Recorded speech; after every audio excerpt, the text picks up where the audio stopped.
So I'd like to dedicate tonight's moment of silence to Father Alves. He was my priest at Our Lady of Good Voyage for over 16 years. He was an amazing man. He was dedicated to our parish. He did some wonderful things for us, did some wonderful things for my kids and helping them get confirmed. Was wonderful to my grandmother when she was dying and made several trips to the hospital locally to visit her. And he was just a great man. So my moment of silence tonight, in addition to some others, is in honor and in memory of Father Alves. Thank you, Councilor. Councilor Nolan. I'd like to recognize Officer Teddy Costa. Served a lot of years with the Gloucester Police Department, and not just that he was an officer, he was a friend of the family and a great man to the city. He worked as one of the founders of the DARE program for Gloucester, worked very hard in the schools, and really took it in and worked with children and made a difference and talked to them. And I know personally people that he's changed their lives, and he'll be forever missed. Thank you, and Councilor Cox. I would like to offer the moment of silence to Lieutenant Chris Junker, Jr. While he was not an employee or a resident of Gloucester, he did provide mutual aid from Rockport, and passing away at 38 years old is very upsetting. Thank you. Anybody else? Thank you. We'll have a moment of silence for those three individuals.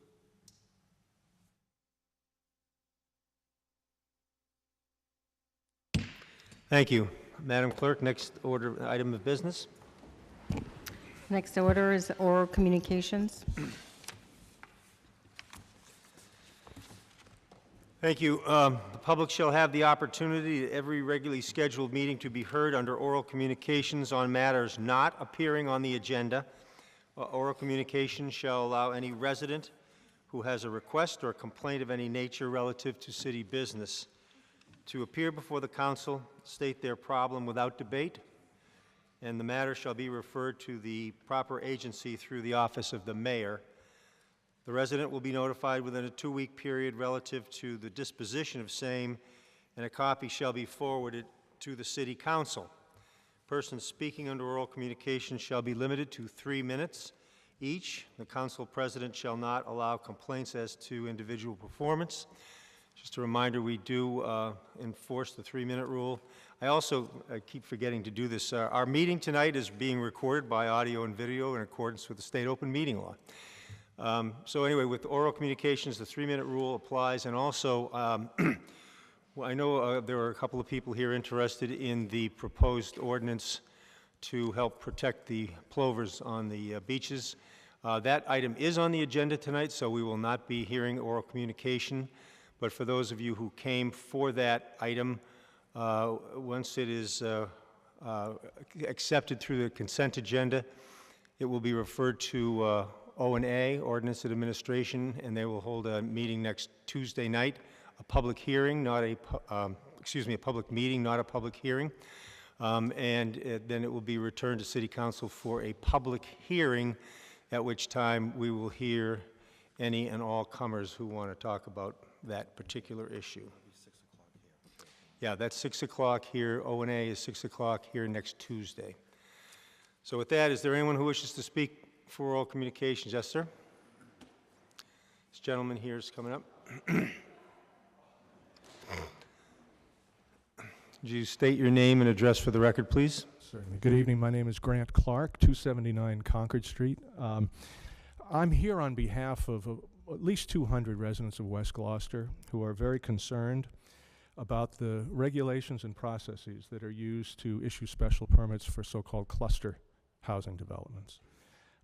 Clusters are a relatively new concept, relatively new in land use, and the localities rather, have a great deal of leeway in how they draft their regulations implementing clusters. Used properly, clusters can provide a significant benefit. If used improperly, however, they're going to change the character of communities, degrade the environment, and overtax infrastructure by their very nature. We think Gloucester's cluster development regulations are too vague and open-ended, and that as a result, they can be exploited, and that results are being obtained that are not consistent with the intention of the law. Many cities and towns in Massachusetts have recognized this and have taken steps to make their cluster regulations much more specific. The factors and criteria and even weighting that have to be given in evaluating whether a cluster is superior to a conventional development. And we believe that Gloucester should seriously consider taking a review of its regulation and heading in the same direction. I would offer 3 specific areas that we think can and should be addressed. Number 1, we don't believe that clusters should ever result in more houses than you would build under conventional zoning. And we believe there's great confusion and misunderstanding about what the intention of clusters is, and it is not, in our view, to build the most houses possible on the available land. Secondly, we believe that the planning board, in looking at these special permits, should be required to adhere to a number of city plans. And we were amazed as we watched the process. There are no fewer than 6 detailed plans that the city has commissioned over the last 10 to 15 years, I believe, that directly bear on whether a cluster is appropriate in a particular situation. To the best of our knowledge, those are not consulted when the planning board is going through its special permit evaluation. We think those plans should be front and center in deciding whether something is appropriate and whether it's ultimately superior. And I'll just give an example. One of the plans says you got to put clusters where there's adequate infrastructure. And we believe there's been recent example where that is simply not the case. And had the plan been consulted, it might have led to a different result. Thirdly, we think that developers should be required to submit a conventional plan with the same amount of detail as they do with a cluster plan. In other words, when a planning board is looking to make a superiority determination, they should have apples to apples, and not some notional conventional plan that kind of says, well, maybe I could do this, as opposed to here's what I really could do, taking into account frontage and buildable and unbuildable areas, wetlands, et cetera. Because we believe that what happens is very often the developer is going to get the advantage of a presumption that he or she could put way more homes on a parcel than can actually be built. So we think they ought to have an apples to apples comparison. Several of your members I know have been discussing with us the possibility of looking at these regulations. We are very grateful for those efforts, and we would be more than happy to work with the council. And my ask this evening is that you would seriously consider making this a formal agenda item so that we might have representatives of the community sit with you and talk to you about how these regulations can be improved and how clusters can be implemented in a way that's more consistent with the community and the law. Thank you. Thank you. Anyone else for oral communication? Name and address, please. Karen Spencer, 67 Langsford Street.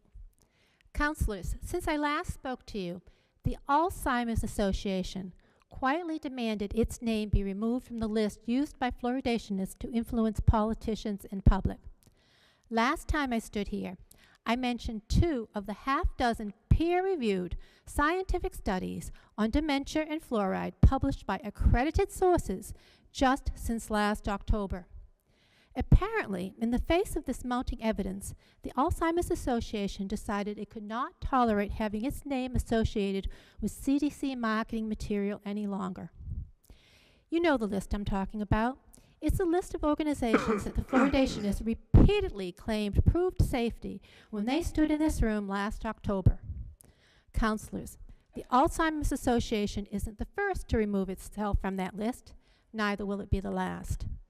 But an organization that has been on that list of fluoridation boosters since the beginning, and which I'm sure will stay until the bitter end, is the National Confectioners Association, recently joined by the Chocolate Manufacturers Association, Big Sugar. This is important because a couple of years ago, the paper trail confirmed that beginning in the 1940s, Big Sugar lobbyists convinced the National Institute of Dental Research and the Public Health Service to not focus on sugar causing tooth decay, but instead jointly create a have your cake and eat it too strategy to promote fluoridation. Big sugar involvement in public health policy continues today.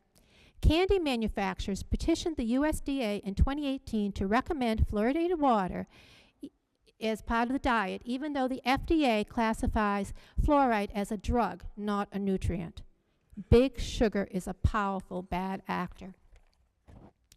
I also mentioned last time that in January, the Children's Health Defense, chaired by Robert F. Kennedy Jr., citing scientific fact-based studies, called fluoridation a significant chemical assault on bodies and brains that needs to end. Well, Bobby Kennedy and Associates have been busy. In January, the Milbank Quarterly published a report based on recent emails acquired through the Freedom of Information Act that document chummy conversations between the CDC and Coca-Cola on how to suppress or spin evidence about sugary drinks and obesity. The CDC's parent organization, the Department of Health, is the Department of Health and Human Services. Kennedy just petitioned the Office of the Inspector General in January to investigate the Department of Health and Human Services for scientific fraud and obstruction of justice. This based on evidence acquired in 2018 about Health and Human Service and CDC actions that harm the public, yet are profitable for the CDC and friends. Counselors, I was the good girl back in Gloucester High. Always did my homework, had my hand up in class. I had my friends and my activities too. And although I wasn't one of the popular kids, I got along with everybody. Cliques didn't bother me. I'm not as sweet now as I was then. And I'm not as tolerant as cliques. Not when I see 5 of my city councilors choosing not to do their homework and instead to back bad actors instead of vulnerable city residents. I suggest this council petition the state for a home rule exemption this month. But if you need more material, send it to a standing committee for a working report. I can help. I've done my homework. Thank you. You've gone over your 3 minutes. Thank you. Anyone else for oral communications? Name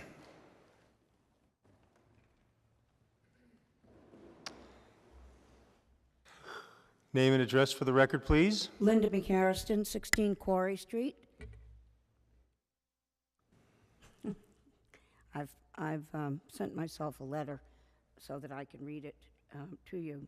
First, I want to thank in particular 5 members of the council for the action they took on October 10th, 2017, when they made it very clear that raising the base of a building above the floodplain in accordance with FEMA regulations in no way determines the height of that building.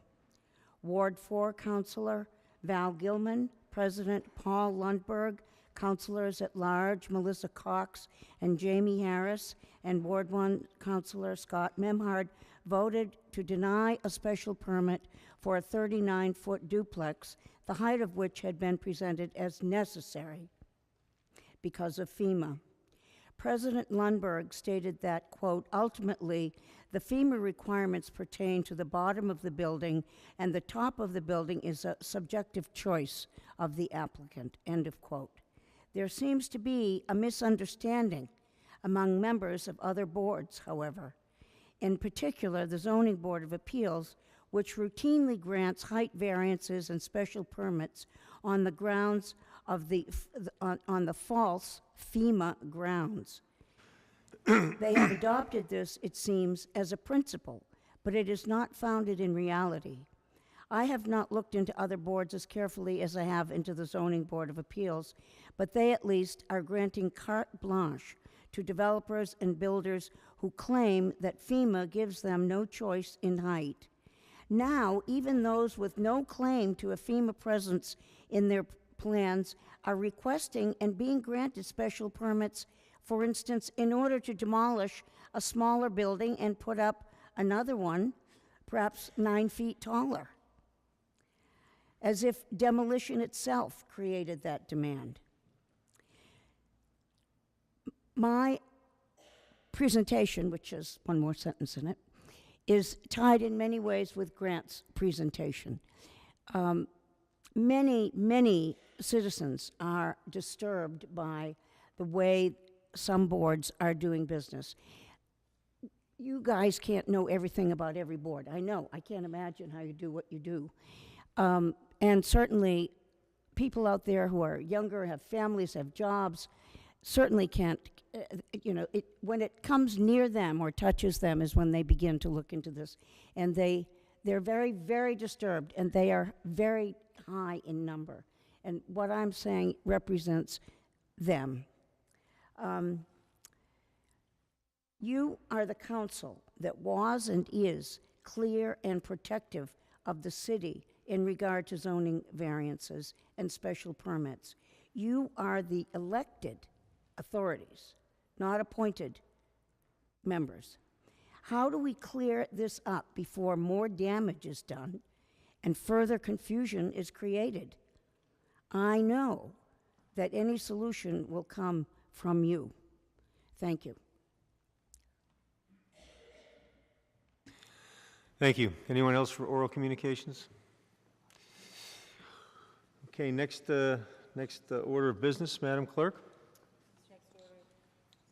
Next order of business is a presentation from the City Auditor, Kenny Costa, regarding the city's receipt of award for excellence in financial reporting for FY17 from the Government Finance Officers Association. No, that's the DOT guys. So we're going to take this out of order. I think we'll first invite MassDOT up. So we have three presentations tonight. We have Kenny's award. We have the library to tell us about their security update, and the gentleman from MassDOT who are going to fill us in on the closure of the Blinman Bridge, which was in the paper the other day. Also, councilors, I have distributed on your places the press release and the fact sheet that MassDOT has put out, but we've got a presentation, so thank you for coming, and just your name for the record. Thank you. Joseph Breen, Mass DOT, District 4 in Arlington. Great. Thank you so much for coming. We really appreciate it. Thank you for the opportunity tonight. I just wanted to go over what we propose for the Blinman Drawbridge. We propose, how's that? So the bridge on Western Avenue over the Annisquam River, we plan on performing some structural repairs starting on Monday. This was due to a special member bridge inspection that was performed in June of last year, where a number of the steel members on the bridge span had severe, or advanced rather, section loss, and they are required to be repaired as soon as possible. Then in December, we performed another routine bridge inspection and identified additional structural steel members that are in need of repair. As a result of the bridge inspection,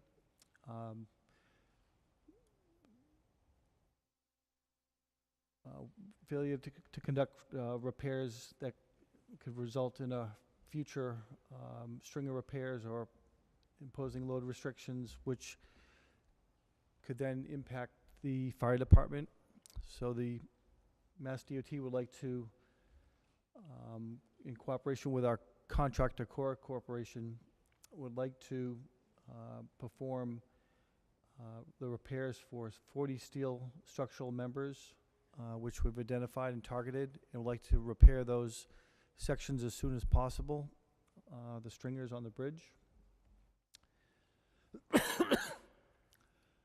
We propose to start work on Monday, February 18th, and work would continue until April 6th.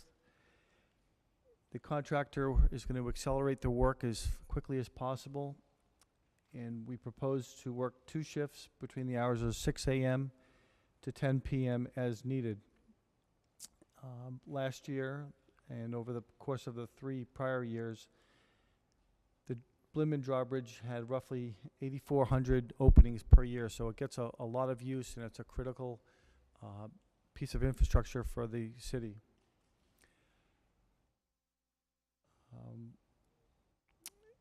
We would like to have the repairs done as soon as possible so that the impact to marine vessels will be limited. So we're starting in early, mid-February and finishing in early April will allow that to occur. We've notified the Coast Guard, and they have granted a temporary deviation to operate the Blenman Drawbridge. The deviation states that the draw of the Blenman Bridge may remain closed from 7 a.m. on February 18th at midnight until April 6th of this year.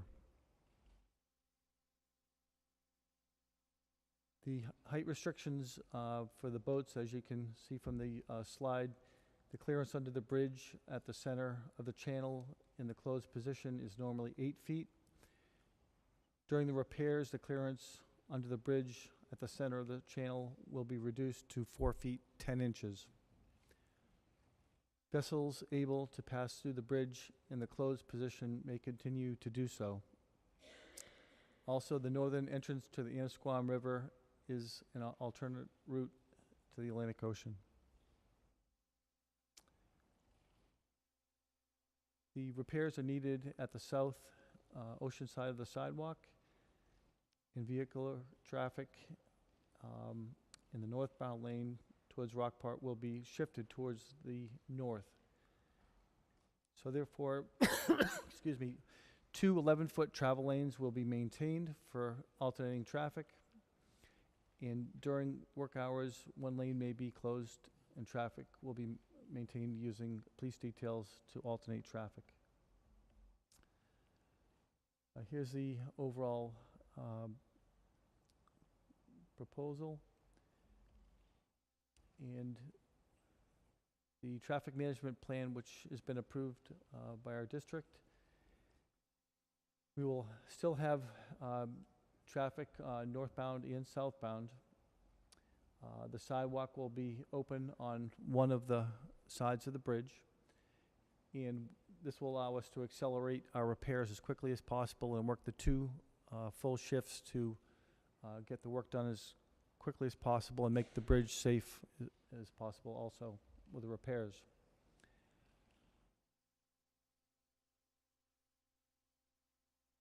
During the repairs to the sidewalk areas, one of the sidewalks will be closed and temporary crosswalks will be painted and appropriate signs will be erected. In addition to the repairs that we prepare to the bridge, the old bridge house that is in place right now, and we're going to have the old bridge house will be demolished. We have a permit to have the asbestos siding removed by a Massachusetts licensed abatement contractor, and the wood structure will be removed entirely, and the concrete foundation will remain.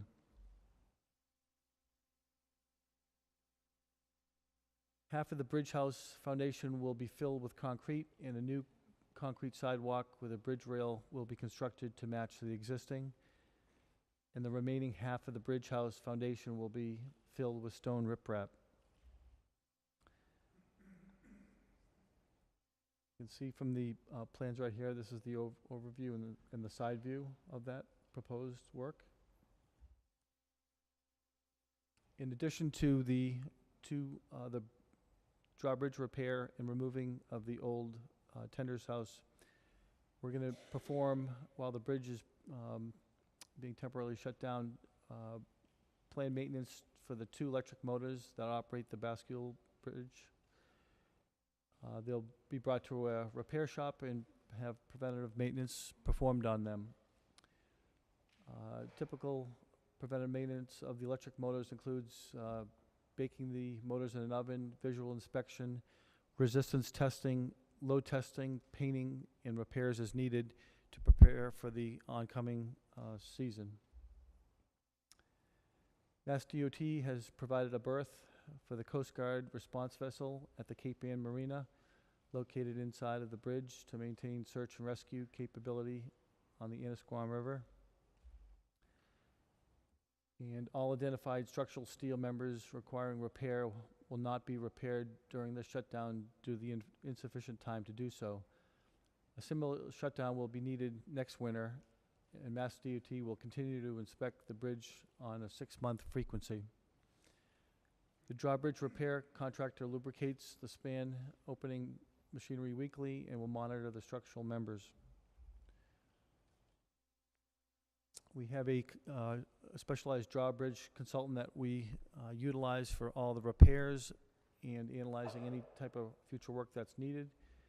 The consultant is Hardesty in Hanover, and they're looking at a potential bridge replacement in the future to replace the Blimmen drawbridge that is in place right now. And that's the conclusion of my presentation. Great, thank you very much. Well, I wanted to allow councilors with questions to ask Mr. Breen or members of the administration if there are questions pertaining to river traffic and so forth. So, Councilor Gilman? Thank you.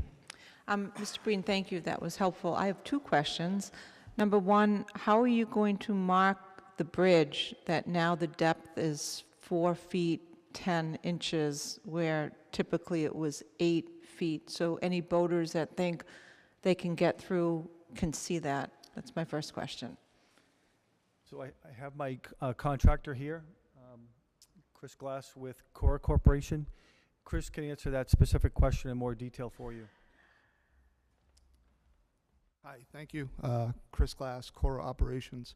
I'm the Vice President of Operations. So what we will do, anybody that travels through the channel will see that there are 3 tide markers that tell the height of the bridge. Those will be removed, and at this point there is no plans of changing or saying what height they are going to be due to the Coast Guard notification to mariners. So we were not requested to post a new height. It's something that we could talk with MassDOT about possibly changing the existing height of the tide boards and to reflect what the new height would be. I would suggest that you work with our administration on that, but as a boater, we all get used to certain habits, and that is one, and I could just see someone that maybe wasn't warned by the Coast Guard, that there's a different depth, and the last thing you want is some boat to run aground that hadn't expected that. So that's one thought. And my other thought, my other question is, how are you notifying all of particularly the fishing vessels about this? And maybe that's a question for administration. So I don't want to speak for MassDOT, but MassDOT as the owner would request the deviation to the Coast Guard, and then the Coast Guard would then in turn send a notice to mariners regarding the current condition of the bridge. As far as individual... So it would be based on registered boats? Is that basically how no? I can't speak to that. Okay. Yeah. Could I, through the chair, could I ask our CAO to answer that? Sure, we'll have them come up in just a second. Let's finish with these guys first. Okay. And then we'll get to the administration on matters involving the Okay. harbor master and notice to mariners and who's going to be on what side of the bridge, that kind of stuff. Great, those are my questions. Councilor Cox? Thank you. Thank you. Councilor Cox? The work's going to be done from 6 a.m. to 10 p.m. Yes. I know the noise ordinance doesn't apply to this, but I'm just curious as what the noise level is going to be at 6 a.m. because you guys have been to the bridge. You're aware that there's houses right next door. So I'm just curious, the noise levels, we're going to get the phone calls, so. Sure, yeah, no, we're very aware, and we try to be as quiet as possible. So the plan is that my guys will be showing up at 6 o'clock, and it would be more to what I would call setup. And as far as any large cutting and machinery and things of that nature wouldn't happen till after 7, 8 o'clock. And then we will have overlapping shifts. So at 10 o'clock, it will be more of the breaking down. So we're not banging and jackhammering at 10 o'clock at night. So we are aware of the surrounding people, so we'll make sure that we don't want any calls either. Right. When I get the calls, it's more of a, temporary inconvenience for the greater good kind of response. But be mindful of the vehicles with the backup beepers. I get a lot of complaints about that during the summer because we don't really think about it when we're doing construction, but Certainly. it's the neighbors that are inconvenienced by that persistent noise. And could be a factor during setup and breakdown. So, thank you. Thank you. Any other questions for MassDOT? Okay. Oh, Councilor LeBlanc. Quick one. While we're on the subject, you said replacement. What's our lifespan we're thinking about right now? We're not going to hold you to it, but what are we talking? 5, 10 years? I mean, I know we keep pumping money into it. You guys keep pumping money into it. There has to be a threshold where it's not feasible to throw money at it anymore and actually replace it. So, like I said, we're not going to hold you to it, but what is your guesstimate on replacement? Based upon funding for all our other bridges in the district, it could be 15 to 20 years, to be quite honest, or longer, unfortunately. Thank you. Excuse me, did you want me to stay longer for additional questions? No, you guys can sit down, and I think we'll just make sure that there are any other questions for the administration, for the harbor master, or anything like that. Okay, we're good. Thank you so much for coming. We really appreciate it. Thank you very much. All right, and good luck. Mr. Destino. Jim Destino, Mayor's Office. Mr. President, members of the council. So I know that you've all received in your packet a memo from the harbor master explaining that we've made some accommodations for commercial fishing boats.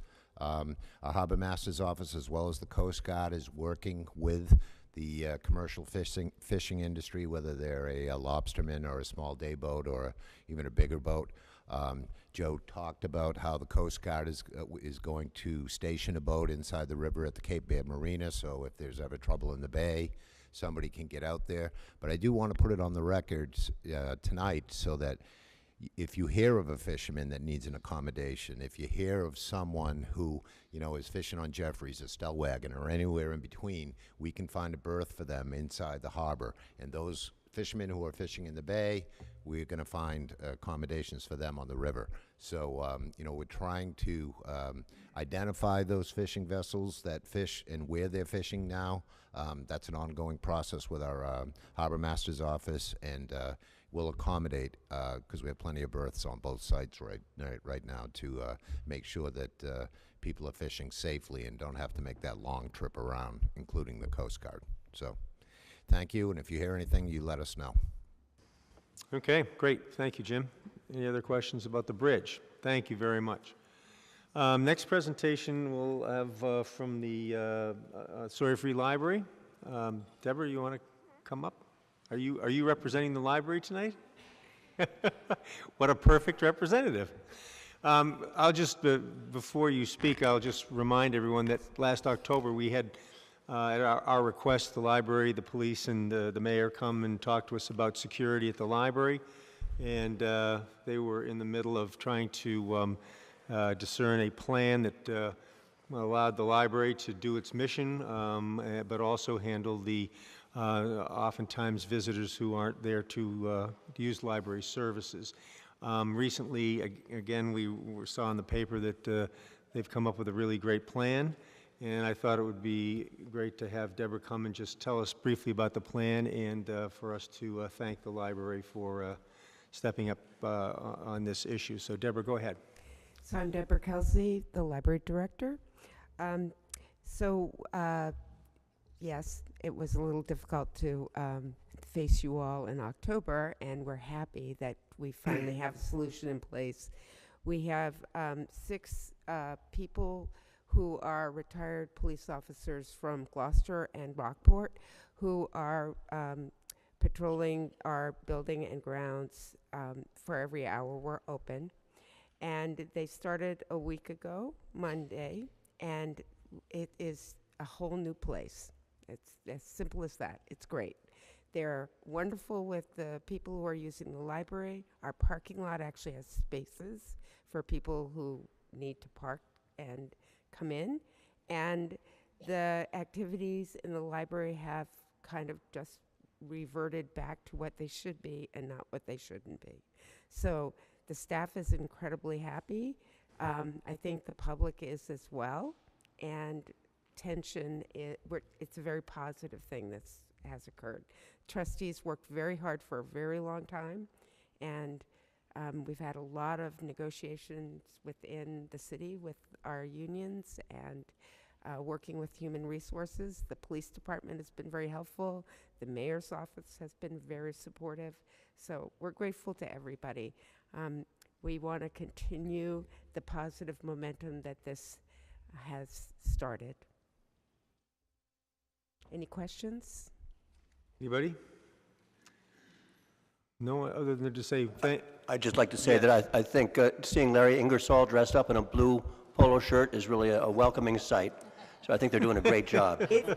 I have to say, it's the best thing. I come to work in the morning, and I don't have to be out there patrolling the parking lot. I can just be your library director. So thank you all. Thank you, Deborah. We really appreciate it. Okay, next presentation. Ken, would you like to just tell us why this is such a big deal? Because it is a big deal. It is a big deal. Okay.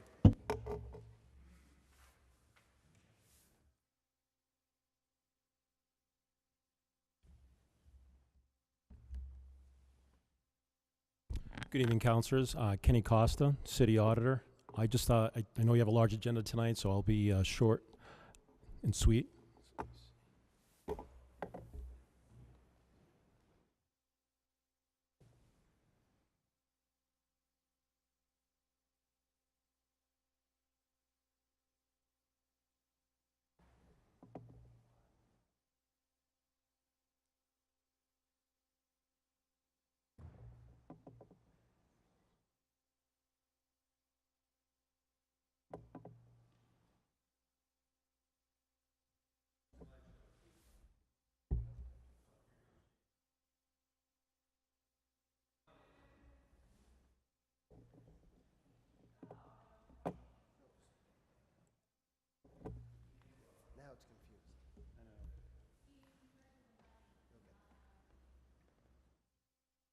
It was hovering over. Why is it doing it? It knows you're under stress. Right. I think I broke it. Okay. Good evening. I think it's working now. Well, first off, I don't view this as Kenny's award. I view this as, an achievement for the city and the finance team. So this is everybody, because everybody played a role in putting this report together. So it was really a team effort, both on city and school as well. So the city is a recipient of the Certificate of Achievement for Excellence in Financial Reporting. So this is for our fiscal year 2017 audit report. And what we've received for that excellence in financial reporting is a certificate of financial reporting. So we'll be including this in our fiscal year 18 audit report. And perhaps we can also include this in our budget document if the administration feels so. And also on the right, we've received a plaque for that achievement. As you see, the fiscal year, the 2017 medallion is on the top left. And if you look closely, there's 9 other carved out, so this is an annual achievement. So at this point, we've submitted our fiscal year 18 audit report to the GFOA. So we're hopeful by, in the summer, we'll, be awarded the 2018, and we'll have that medallion. So also after this presentation, I'd like also a photo opportunity, with the plaque. I do have the plaque here with the city council and the finance team as well, because I think this is a great, achievement, and I'd like for all of us to, take part in that. So everybody may not know what the GFOA is. In the financial circles, GFOA is very well known. It's a national recognized association in the U.S. and Canada. So GFOA stands for Government Finance Officers Association. So they have a CAFRA program. They also have networking. They have training. conferences that you can attend. There's a website, gfoa.org, so if anybody wants to go on their website and learn more about the organization. But their mission statement is to advance excellence in state and local government finance management. As I mentioned, they also have a CAFR program. They also have best practices as well. So if you want to look at, for best practice, they also have that information on their website if you'd like to, look into that. So the CAFR, it's Comprehensive Annual Financial Report. That's the acronym. So the CAFR program's been around since 1945. I first learned about the CAFR program in 1999. Previously, I was an outside auditor, so I was very familiar with this program. So the city, as far as I know, was first time participated as part of the fiscal year 2017 audit. I'm not aware of the city participating in the past. And there's about 40 municipalities, 40 communities in Massachusetts that also participate in this program. And I just wanted to give you an idea.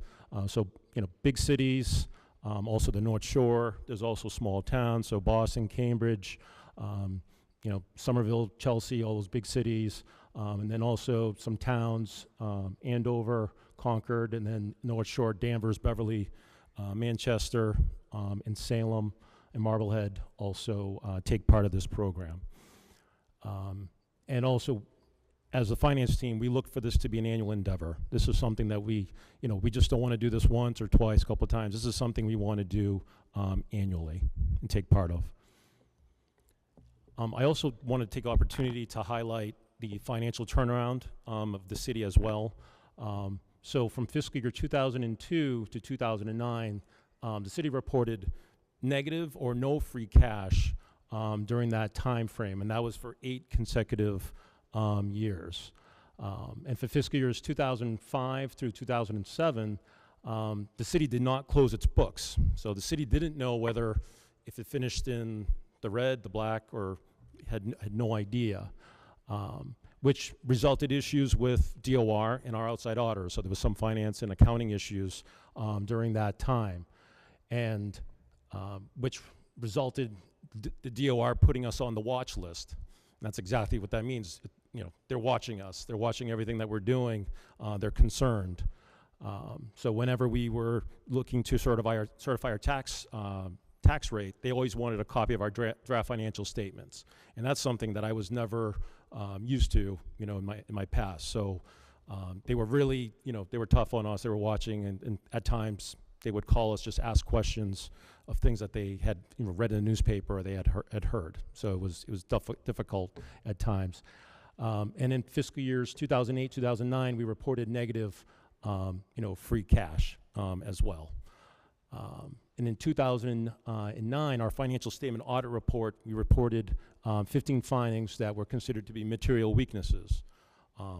So that's not good at all. And also looking at our reserves, we had $907,000 in reserves, which is 1.1% of operating expenditures of an $86 million budget. So we pretty much had reserves. So if we weren't taking any money in, we pretty much had less than a week, as far as cash on hand, as far as for paying invoices, paying bills, processing payroll. So things were pretty tight, back then. So I just wanted to give you kind of a picture. I don't know if, the councilors remember during this time, but this is something I just want to make all the councilors aware of. And obviously, we're in much better times now than we were back then. So from fiscal year 2010 to 2018, we've had positive free cash, since then. So now we have 9 years of consecutive free cash, which is a great thing. It's a financial indicator to the city that the city is doing well, that it's able to produce free cash for emergencies or one-time expenditures. So in fiscal year 2010, 2018, the city did successfully close its books, and free cash has been certified by DOR. We're also not on the DOR watch list anymore, which is, for us, for the, especially the city and the finance team, that's a great thing, not to be on the watch list. And also the 2018 financial audit report, there's no material weaknesses, which is exactly what you want. So that means it's a clean audit report. which is a great thing for the city. And this is something that, Moody's, S&P, the bond rating agencies that they look at. And then the last item is unassigned fund balance, which is the city's reserves. We reported 8.5 million in reserves, which represents 7.8 million. 7.8% as far as a percentage of the operating expenses. So now we're looking at about a month worth of cash flow that we have on hand, which is a great thing. And by the way, the GFOA, they recommend about 2 months as far as reserves on hand. That's just in case if there's an emergency, there's something that, so if the city's not able to collect revenue for whatever emergency, for whatever reason, we do have cash on hand. So they usually recommend about 2 months, and that would mean about 15%. So we're improving. So we're making, so it's much better than the 1.1% that we had about 10 years ago.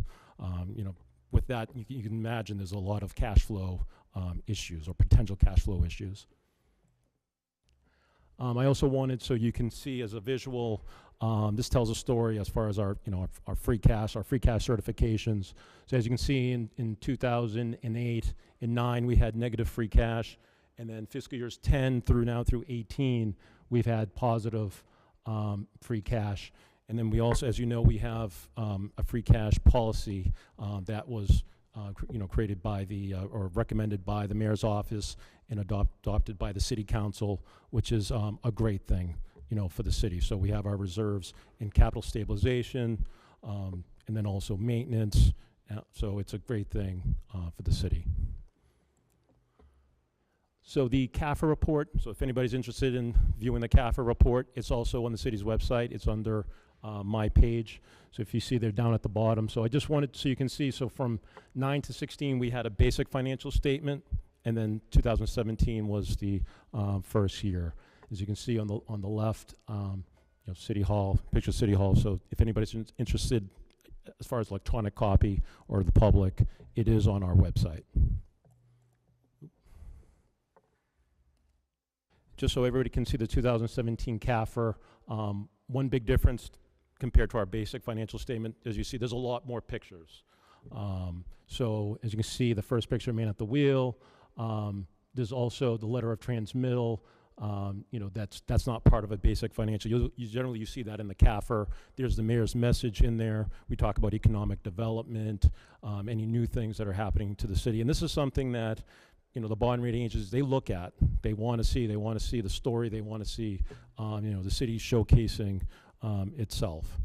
So as you can see, there's also pictures of the mayor, and I don't know if you may be familiar with the bottom left picture there of the city council. There's also an org chart, and there's also a stats section in the report, which will tell you, fund balance, the city's fund balance for the last 10 years, the top 10 taxpayers, for example, the top 10 principal employers of the city. So there's a lot of information in the report, and there's 139 pages of the report, and we're not going to be going one by one tonight. So coming soon, it's the fiscal year 18 CAFR. As you can see on the left, there's a beautiful picture there of a tall ship. And then, as everybody knows, Councilor Cox had taken the picture, and feel honored to use that picture on the CAFR, which is a great thing. It's a beautiful picture. And then on the right, as you can see, under the financial section, we have a picture of the hotel and then also the boulevard. And the generous gardeners, actually, they provided me those pictures that you see there on the right. They were, by the way, they were very great to work with as well. They were more than happy to provide as many pictures as I needed for the report, which was great. And the last thing is I just want to thank everybody. As I said, it's a team effort. The City Council, the Budget and Finance Committee, and in the clerk's office, and then also especially the mayor's office with the mayor and Jim. I remember the first time I talked to the mayor and Jim about it, I was very interested in doing this, and they were very supportive. And Jim didn't tell me no, so I knew I had a chance of doing this. But the mayor's office was very receptive doing this, so I want to thank them. Especially Jim. He was very supportive as far as putting this report together.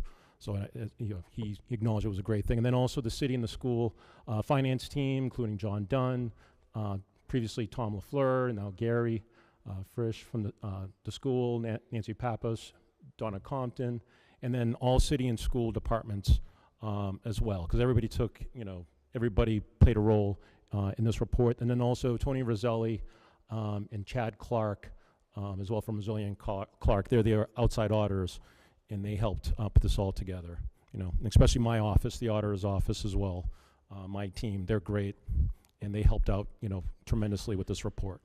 So that concludes the presentation. So thank you. Good job.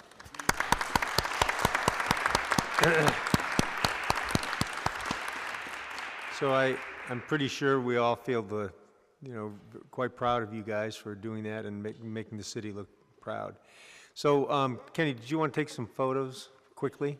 So we'll have a 5-minute recess, and I know that Ken was interested in having all of us in his picture because we're all part of the finance team. So we'll take 5 minutes and we'll do the pictures, and then we'll get back to work.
Okay, we're back in session. Madam Clerk, next item.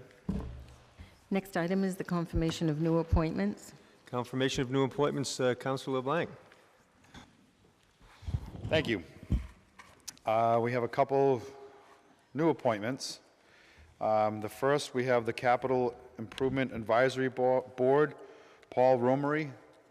Hi, Paul. How are you?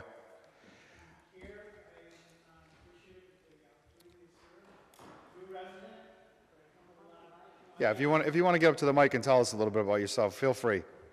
So I've moved recently to Gloucester from Roslindale in Boston, but I'm not new to capital infrastructure.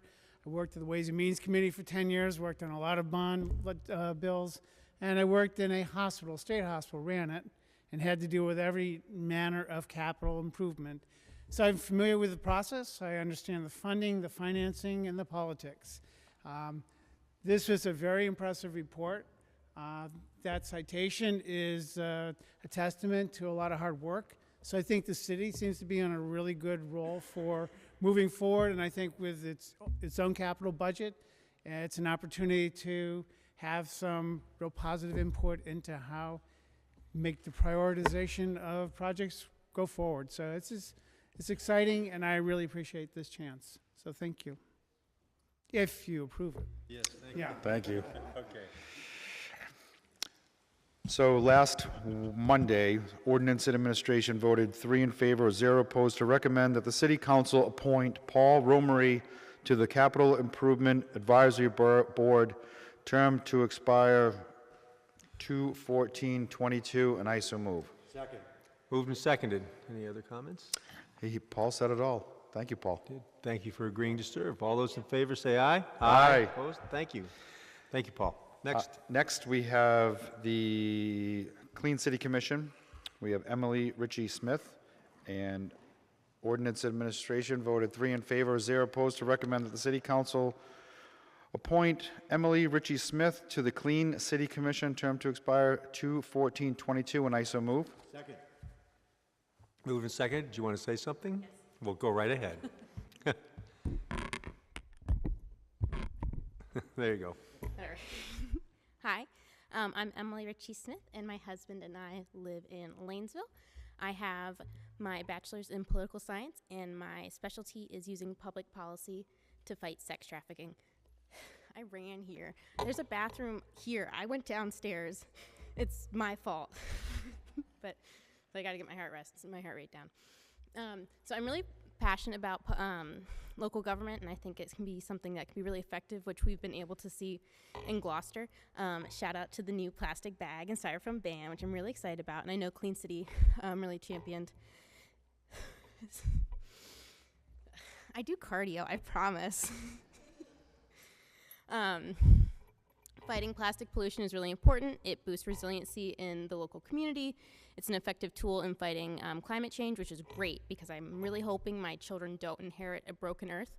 And it's also really important in promoting economic growth and stability because nobody wants to eat lobster or fish with a tummy full of microplastics. I'm already picking up pounds and pounds and pounds and pounds and pounds of litter, particularly nips, in my day-to-day activities, and I just learned about yellow bags, which I'm really excited about. So now it doesn't look like I'm an alcoholic driving around with pounds of nips in my car, which is like legally not great. But now they're in the yellow bag, which is key. So I'm really excited about the opportunity to join a group of people who's just as passionate as I am about picking up and protecting Gloucester from plastic pollution, and as well as beautifying the incredible city of Gloucester. Thank you. Thank you very much. So it's been moved and seconded? Yes. Anybody else? So those in favor say aye. Aye. Opposed? Thank you. Thanks for agreeing to serve. Congratulations. Next item. Next item, we have the Waterways Board. We have Jake Vitans. And Ordinance and Administration voted 3 in favor, 0 opposed, to recommend that the City Council appoint Jake Vitans to the Waterways Board as an at-large member, term to expire 2/14/22, and I so move. Second. Hey, Jake. Moved and seconded. How are you? So he's been attending as a council liaison to the Waterways Board. He's been attending the past few months for the meetings. He's had some dialogue back and forth with us. He's going to be well accepted on the Waterways Board from the members that sit on it now, and we're looking forward to what he has to bring to us from an at-large member. Good. Do you want to say anything, Jake? You don't have to, but you're welcome to. Okay. All right.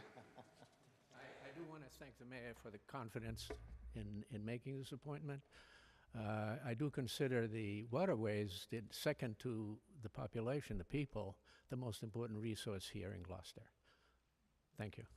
Thank you. Okay, we have a motion that's been seconded. All those in favor say aye. Aye. Opposed? Thank you. Thank you, Jake, and congratulations. That's it. Okay, Madam Clerk, next item. Next item is the consent agenda. So, the consent agenda, are there any items councilors wish to remove from the consent agenda? Councilor LeBlanc? Yes, I'd like to remove item number 1 under management reappointments and reappointments, please. Okay. Anybody else? So with that being removed for the rest of the consent agenda, all those in favor say aye. Aye. Opposed? Thank you. Councilor LeBlanc? Yes, so we have TJ, our harbor master, and Adam Kukuru, our veterans age service agent. We had them before us last Monday, and just the outstanding job that they are doing in their positions, just to let them know that the council supports them fully and being proactive at their jobs, which is great to the community. And also the reappointments, we have Conservation Commission, Magnolia Woods, Traffic Commission, Waterway Boards. We had a few people on those. Outstanding members of the community that keep volunteering their time on these important boards. So just kudos to those people for stepping up and volunteering their time and helping our jobs a little bit easier. So thank you, guys. Okay, so with that, we'll have a motion to accept those two. Second. Moved and seconded. All those in favor say aye. Aye. Thank you. Next item, Madam Clerk. Next item is the Budget and Finance Standing Committee of February 7th. Okay, Councilor Cox. I have two consent agendas to bring forward. We're going to take them one by one. Consent Agenda A, if any counselor wishes to remove any matters from the Budget and Finance unanimous consent agenda, speak now or forever hold your peace. So I should just point out that Councilor Cox had circulated these two consent agendas prior to our meeting and asked everybody to read them, which is better than us reading them here. So I'm sure that everybody has. So thank you, Councilor Cox. Go ahead. I move to accept the Budget and Finance unanimous consent agenda A. So seconded. Moved and seconded. Any other comments? Simple majority. All those in favor say aye. Aye. Opposed? Thank you. Next. Would anybody like to remove any items from consent agenda B? Seeing none, I would like to move to accept the Budget and Finance unanimous consent agenda B. And seconded. Moved and seconded. Any other comment? Simple majority? No. No. Oh, that's right. I'm sorry. This is, yes, we have to do the roll call. So, Madam Clerk. Councilor Councilor Lundberg, I'm sorry. Yes. Councilor Memhard. Yes. Councilor Nolan. Yes. Councilor O'Hara. Yes. Councilor Cox. Yes. Councilor Gilman. Yes. Councilor Heck. Yes. Councilor Holgrim. Yes. Councilor Blank. Yes. The BNF unanimous consent agenda B for supplemental appropriations passes on a vote of 9 in favor, 0 opposed. The rest of my items are for the public hearing. Great. Thank you very much. Madam Clerk, next item. The Ordinance and Administration meeting of February 4th, 2019. Councilor LeBlanc. We have a public hearing. Right. That's it. Okay, thank you. Next order of business, Madam Clerk. The Planning and Development Standing Committee of February 6th. Councilor Gilman. Thank you, Counselor. Just one motion. On a motion by, on the Planning and Development Committee voted 3 in favor, 0 opposed, to recommend that the City Council approve the disposition by means of a lease as provided in the request for proposal 19054 for property located on Ram Island, Assessor's Map 245, Lot 1, for the purpose of leasing 6 acres to promote the public purpose of an experienced youth organization to provide a recreational camp for local children with a minimum bid of $8,000 pursuant to the terms and conditions as stated therein. Said term is to be a 5-year term with an option to renew for an additional 5 years, and I so move. Second. Moved and seconded. Councilor Gilman, you want to give us just a little background on this? Yeah, let me do just a brief discussion. The Land Disposition Committee, after several months of due diligence, working with the Director of Public Works, the Planning Director, the Harbor Master, the Building Inspector, and the Health Department, determined that the appropriate use for Ram Island was to lease it for the purpose of a recreational camp that could take advantage of the natural environment to include education on the environment with team building. It is noticed in the RFP that a camp has to have all the necessary permits. Most of the specifics for camp permits are through the state regulations. The city's health department and Board of Health is in charge of enforcement and issuing the camp permit. There are current structures and docks on the property, and the lease requires that the camp have the buildings and docks inspected and meet any safety requirements, as well as begin the Chapter 91 process for the permitting of the dock structures. The assessors provided a price range based on the assessment of the property, and the committee determined that it would round off the low end of the range to $8,000 to set the minimum bid. And we also spoke to the assessor's office to find out more about how they came up with the number, and they did a very thorough job in determining and estimating the amount of taxes which would have come out of this, and I thought that they all did a very thorough job putting this together. So I hope you join me in supporting this. Good. Any questions or comments? Questions for Councilor Gilman? Any comments? Okay, so this is, we're voting to approve the lease, the disposition, and the administration will do the usual, put out the RFP and all that sort of thing. Okay, simple majority. All those in favor say aye. Aye. Opposed? Thank you. Any other items, Councilor Gilman? Thank you. Madam Clerk, next order of business. Next order of business is public hearing 2019-005, loan authorization to amend loan order 2018-005 in the amount of $1,500,000 by increasing it to $2,100,000 to pay the cost of improvements to the Babson water treatment plant. Thank you. I'll open the public hearing and ask if anyone wishes to speak in favor of this. Mr. Hale, come forward. Good evening, councilors. Mike Hale, Public Works Director. We're coming before you for an amendment to a loan authorization from this past July. I don't know if I've been for more than one amendment to a loan authorization, so we try very carefully to estimate our construction costs in advance of getting before City Council. The loan order was for $1.5 million for the Babson water filtration plant. It covered three major components, all relative to the intake of water from the reservoir. Without the intake of water, we can't operate the facility. When it was bid late fall, the bids came in about $500,000 more than estimated. Construction pricing's high right now. It's just a function of the market. Typically, we have a little bit of leftover money at the end of projects that goes back to that's either not borrowed or it goes back to the fund. This is a situation where we need this $500,000 to move this project forward. Because this work is emergency in nature, we're able to issue the notice to proceed and phase the work. So we have the third phase not executed in the contract right now. This $500,000 will close that gap and allow us to go to construction for the full three phases, which are soon to begin and should be wrapped up for the summer.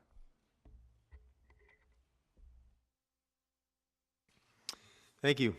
Anybody else wishing to speak in favor? Anyone speaking in opposition? Any communications? There are none. Thank you. Any councilor questions on the technicalities? We all understand. Thank you very much. We'll close the public hearing and call for the committee report. Budget and Finance voted unanimously to recommend that the City Council approve the following amendment to Loan Order 2018-005 for an additional $600,000 for a new loan total authorization of $2,100,000 as follows. Ordered that the Loan Order 2018-005, Certificate of Vote 2018-124 of this Council approved July 12, 2018, authorizing the borrowing of $1,500,000 to pay for the costs of improvements to the Babson water treatment plant is amended in its entirety to provide as follows.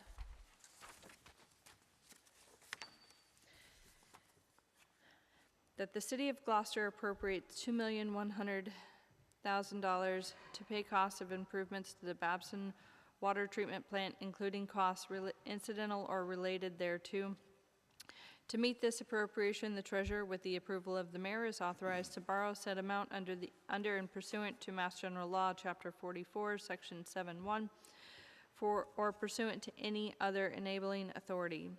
The Mayor and other appropriate official of the City are authorized to apply for, accept, and expand any grants or gifts that may be available to the City to pay costs of the project. Any premium received by the City upon the sale of any bonds or notes approved by this vote, less any such premium applied to the payment of the cost of of issuance of such bonds or notes may be applied to the payment of costs approved by this vote in accordance with Chapter 44, Section 20 of the General Laws, thereby reducing the amount of authorized to be borrowed to pay such costs by like amount. Further ordered that the treasurer is authorized to file an application with the Municipal Finance Oversight Board to qualify under Chapter 44A of the General Laws any or all of the bonds authorized by this order, and to provide such information and execute such documents as the Municipal Finance Board may require for those purposes, and I so move. Second. Moved and seconded. Any councilor comments or questions? Is this a, pardon me? I think I closed the public hearing. Yeah, we're at a roll call vote. Okay. If nobody wants to say anything other than great project, and roll call vote, please. Councilor Lundberg. Yes. Councilor Memhard. Yes. Councilor Nolan. Yes. Councilor O'Hara. Yes. Councilor Cox. Yes. Councilor Gilman. Yes. Councilor Heck. Yes. Councilor Holgram. Yes. Councilor Blank. The motion for the loan authorization to amend loan order 2018-005 passes on a vote of 9 in favor, 0 opposed. Great. Thank you very much, Madam Clerk. Next order of business. Next order is public hearing 2019-006, an off-cycle recommendation of the Community Preservation Committee to appropriate $30,000 for the purpose of the Friends of the Avis R. Murray Committee and the Gloucester DPW Department to restore 2 existing public tennis courts on Stacy Boulevard. Thank you, and I will open the public hearing and ask if there's anyone who wishes to speak in favor. Yes, Councilor Gilman. Excuse me. As a member of the fundraising team, under 268A, Section 23B, Section 3, in order to avoid an appearance of a conflict, I do need to recuse myself from this matter and will step away from the dais and return after the vote. Thank you. Thank you. With that, so the public hearing is now open, and anyone wishing to speak in favor of the recommendation? JJ. For the record, please. Yes, JJ Bell. Nice, thank you. Welcome. Time, councilors, council president. So I'm part of the Friends of Avis Murray, and I'm one of 13 people, and we were formed a couple of years ago to basically follow up on the suggestion of the mayor to restore the tennis courts down on the boulevard, and there are 2 of them, and they need some restoration, and name them after Avis Murray. For those of you who don't know, and most people know Avis, she was born and raised in Gloucester, went actually right around the corner from the boulevard. After she graduated at the top of her class at GHS, she wanted to get an education and to learn how to play tennis, so she joined during the Vietnam era, actually, the Army for 7 years, where she learned both. Following that, she really has dedicated her life to pretty much better part of 50 years to teaching tennis to adults and to children in the Gloucester area. But because she has been participating in tennis organizations around the country, she's known not only locally but regionally and nationally as a great tennis person and a great person of character. She a few years back, and I attended this award that she got. It was the USTA New England Hall of Fame, which is actually quite an honor. In terms of, by the way, I should mention that this is a partnership with the DPW, and I think Mike Hale's here tonight, and so it's a nice example of a public-private partnership. In terms of the courts, the location I think is really ripe for some restoration. It's at a focal point between the Stage 4 Park, where you have the new fence, the Fisherman's Memorial, the wonderful gardens, Susan Kelly and company, and our great Stage 4 Park. It sort of sits out there. It's very visible. The court now is in tough shape. Anybody who's a tennis player knows it's even dangerous to play on. There's a grass strip all around it and so forth, cracks, so forth and so on. As proposed changes, we're talking about resurfacing the court, We're talking about new posts, new netting, refurbished fence, new signage, which will be dedicated to Avis. Probably be some rules and regulations as well. And then right at the front entrance, and Susan Kelly will help us with this, do some planting, just sort of accentuate the entrance itself. We have a budget that we estimated at $120,000. If we were lucky enough to get this $30,000 from in CPA funds, we will have raised $110,000. So we're getting close to getting there. This seems to have broad support, because people like Dennis, but also people love Avis, and it's not only the mayor but DPW. The city council, by the way, in the fall of 2017, I should have mentioned this, actually approved the naming of these courts for Avis. So the reason why this is off cycle is because we really would like to get started this spring, and if at all possible, have these ready for at least a portion of the summer. So that's all I have. Any questions I can answer? Great. JJ, thanks very much. Yep. Any questions right now? Okay. Thank you. Anybody else to speak in favor of the proposal for the CPA funds? Anyone wishing to speak in opposition? Thank you. Any communications? There are none. How about councilor questions? Then we will close the public hearing and call for the committee report. Budget and Finance voted unanimously to recommend that the City Council appropriate up to $30,000 from the Community Preservation Act funds as recommended by the Community Preservation Committee to provide off-cycle funding for the purpose of the Friends of the Avis R. Murray Committee in the Gloucester Public Works Department to restore and upgrade 2 existing public tennis courts on Stacy Boulevard.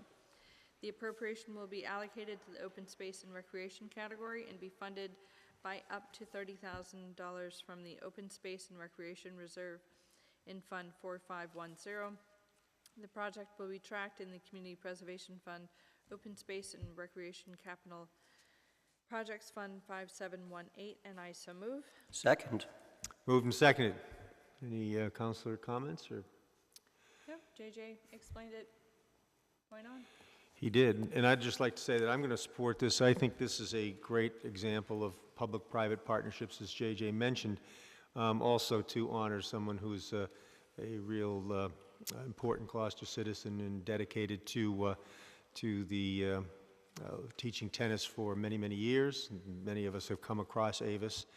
I'd also like to recognize Peter Hood from the Bass Rocks Golf Club, where Avis has been the professional for many years, and Bass Rocks has done a good fundraising effort for this as well.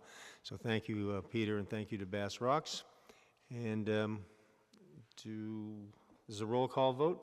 So with that, we'll call the roll. Councilor Lundberg? Yes. Councilor Memhard? I serve aye. Councilor Nolan? Yes. Councilor O'Hara? Yes. Councilor Cox? Yes. Councilor Heck? Yes. Councilor Holmgren? Yes. Councilor LeBlanc? Yes. The motion to grant an off-cycle recommendation of the CPC to appropriate $30,000 passes on a vote of 8 in favor, 0 opposed, and 1 recused. Great. Thank you very much, and congratulations. And Councilor Gilman, thank you for your efforts, and you can come back up and join us now. So, Madam Clerk, next order of business. Next order of business is public hearing 2068, Special City Council Permit 2018-007, Gloucester Crossing Road number 1 and number 7, map 262, lots 13 and 37 for the modifications and reconfigurations of Building C and Building E, the replacement of the proposed hotel with additional retail, a reconfiguration of the parking fields to eliminate underground parking, and to comply with the requirements of 2 proposed drive-through facilities pursuant to Gloucester zoning ordinance sections 1.53C, CCS special permits, and D major projects, and 5.7 major projects. So just to refresh everyone's recollection, we opened and closed the public hearings on these on January 22nd.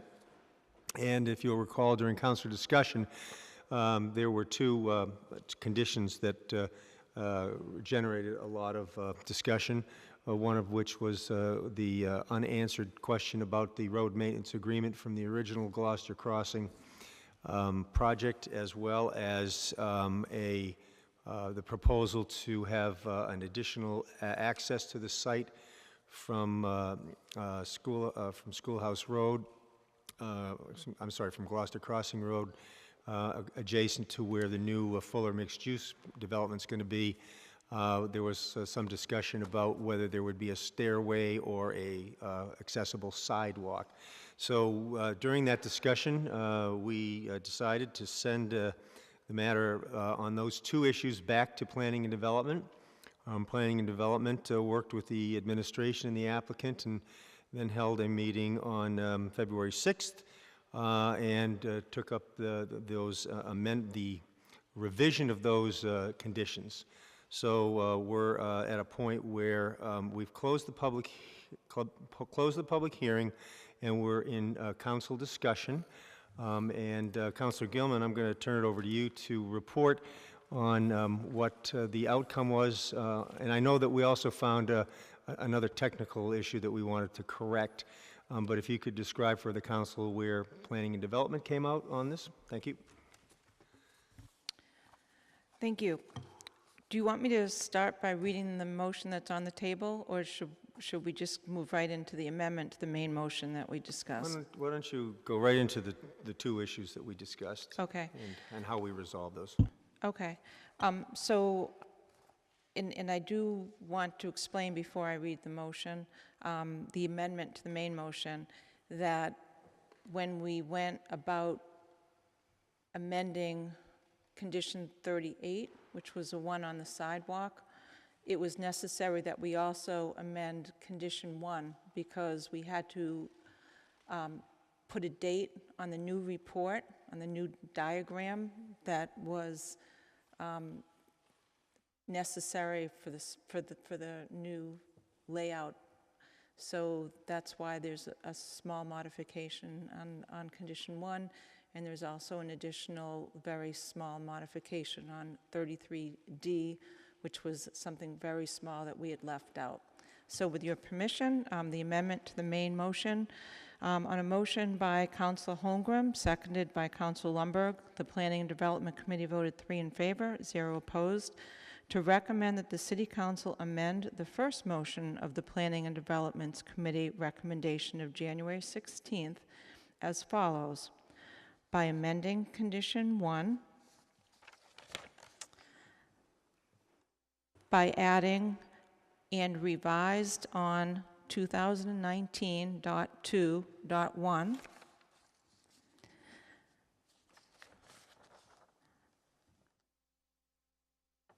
by adding to condition 33, section D, applicant will provide 2 preferred site locations for level 2 electric vehicle EV charging stations at Gloucester Crossing. Condition 38, by deleting condition 38 in its entirety and adding a new condition 38, to be read as follows. Prior to the issuance of an occupancy permit for Building E, the applicant shall construct all sidewalks, ramps, crosswalks, and signage as depicted on the record plans, which includes the addition of a 5-foot sidewalk on the northern side of the Gloucester Crossing Access Drive as depicted on the plan entitled Proposed Development, Mass Route 128, Gloucester issued for permit review, 2018.10.01, revised 2019.2.1, prepared by Land Strategies, LLC. A, the pedestrian accommodations described in condition 2 of the special permit, including the accessible ramps and crosswalks across Gloucester Crossing Road and Gloucester Crossing Access Drive, shall be installed prior to the issuance of a certificate of occupancy for Building E. B, all crosswalks will be painted in a highly visible color prior to the issuance of a certificate of occupancy. All crosswalks will have adequate signage for pedestrian passage. Condition 39, by deleting condition 39 in its entirety and adding a new condition 39, beginning July 1st, 2019, Sam Park and Company LLC agrees to pay to the City of Gloucester the amount of $20,000 per year for 5 consecutive years for maintenance and road improvements to Gloucester Crossing Road and/or Schoolhouse Road in Gloucester, and I so move. Moved and seconded. Do you want to just describe what we just did? Yeah, just very briefly, the most important part of this is 38 and 39. And 38 was the conversation that we had for about an hour and a half at the last meeting. And what we've decided to do is, I think it was Councilor Cox that made the suggestion that we focus on the safety sidewalk, which is the northern sidewalk, so we can get the people safely across from Fuller mixed-use property, across the sidewalks where there are stop signs, and then bring them safely into the other areas of the new modification, which would be the retail shops and the Starbucks, et cetera. So we think that this was an important issue, and item number 39 was something that we truly appreciate that the administration with the applicant got right back to the table, and they reviewed the road maintenance plan, and they came up with an agreement that we think is beneficial for both parties. So my recommendation is that this was a good solution, and I hope you join P&D in supporting these new conditions. It's good for Gloucester, and I think we really did a good job deliberating at the last meeting, so thank you. All right, so just to refresh our recollection, so we have 3 special permit requests before us. The first is the one that Councilor Gilman was describing. If you recall, we took that first, which was the overall permit and the amendment to remove the hotel from the original permit. The second and third special permits are for one's for a special retail drive-through, one's for a coffee shop drive-through. So these are 3 separate special permit processes that we're discussing. So the conditions that Councilor Gilman just described, all 39 of them apply to all 3. But we won't need to go through them again and again and again once we get them done for the first first special permit. So if everybody's comfortable with that, then I think we can vote on the first special permit. Joanne? Yes. So this is roll call. I'm sorry. Yes. Pardon me. So yes. So originally, we had the recommendation with the amendment with the conditions that we've now removed, and as a result of we're sending it back to P&D. So we have to vote on the amendment to the original motion. Thank you, Joanne. So if everybody's clear on that, okay. So we'll vote to amend the original motion for those condition 1, condition 33D, and the new conditions 38 and 39. Councilor Gilman? Excuse me, I have one more thing to say. It actually goes up to section, condition 42, because there are 3 general conditions that Yes. are part of this. Right. So I wanted to just state that for the record. The total is 42, but okay. Okay. So, Councilor Lundberg. Yes. Councilor Memhard. Yes. Councilor Nolan. Yes. Councilor O'Hara. Yes. Councilor Cox. Yes. Councilor Gilman. Yes. Councilor Heck. Yes. Councilor Holgram. Yes. Councilor LeBlanc. Yes. Okay, the amendment to the motion passes on a vote of 9 in favor, 0 opposed. Okay, so that was the first of the special permits. Did we have, so the second 2? We have to do the main motion. Oh, I'm sorry, you're right. Okay, now that we've amended the main motion, thank you, we'll vote on that. So Counselor Lundberg. Yes. Counselor Memhard. Yes. Counselor Nolan. Yes. Counselor O'Hara. Yes. Counselor Cox. Yes. Counselor Gilman. Yes. Counselor Heck. Yes. Counselor Holgram. Yes. Counselor Blank. The motion to grant special city council permit 2018-007 as specified passes on a vote of 9 in favor, 0 opposed.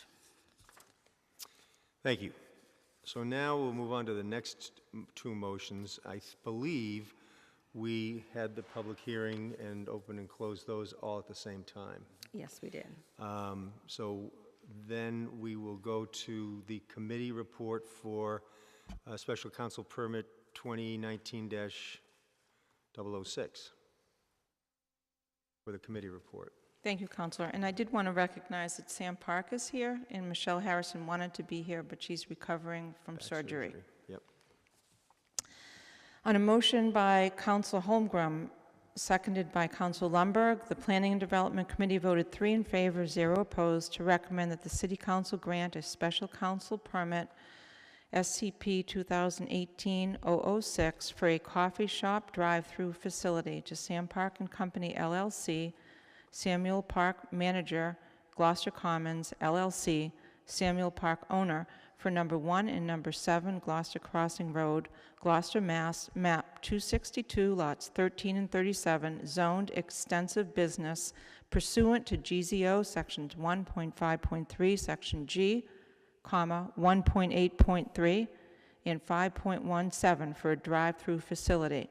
This application for a special council permit is found to be in harmony with the purpose and intent of the Gloucester zoning ordinance, and I so move. Moved and seconded. Any councilor questions or comments? Okay, this is a roll call vote. Yes. Counselor Memhard. Yes. Counselor Nolan. Yes. Counselor O'Hara. Yes. Counselor Cox. Yes. Counselor Gilman. Yes. Counselor Heck. Yes. Counselor Holgram. Yes. Counselor Blank. Yes. The motion to grant a special city council permit 2018-006 for a coffee shop drive-through as specified at Gloucester Crossing Road passes on a vote of 9 in favor, 0 opposed. Thank you. And now the last special permit for this block. Councilor Gilman. Thank you, Counselor. Special Council Permit 2018-006, Retail Drive-Through. On a motion by Councilor Lundberg, seconded by Councilor Holmgren, the Planning and Development Committee voted 3 in favor, 0 opposed, to recommend the City Council grant a special council permit, SCP 2018-005, for a retail drive-through facility to Sam Park and Company LLC, Samuel Park Manager, Gloucester Crossings LLC, Samuel Park Owner, for number 1 and number 7 Gloucester Crossing Road, Gloucester, Mass., map 262, lots 13 and 37, zoned extensive business pursuant to GZO section 1.5.3G, 1.8.3, and 5.17 for a drive-through facility with the following condition. Number 1, that the proposed parallel parking adjacent to the wall on the south side of the building is reserved for employees only, and that these spaces are to be marked accordingly. And I so move. Moved and seconded. Any councilor comments or questions? There's another roll call then. Counselor Lundberg. Yes. Counselor Memhard. Yes. Counselor Nolan. Yes. Counselor O'Hara. Yes. Counselor Cox. Yes. Counselor Gilman. Yes. Counselor Heck. Yes. Counselor Holgram. Yes. Counselor Blank. The motion to grant special city council permit 2018-005 for a retail drive-through on Gloucester Crossing Road passes on a vote of 9 in favor, 0 opposed. Great. So those are now done, and I just want to commend City Council and the administration and the applicant, Mr. Park. Thank you very much. Everybody really worked together on this one. It was quite complicated, and we're very pleased that Gloucester Crossing is growing. So thank you, Sam. Okay. You're welcome. Okay, thanks.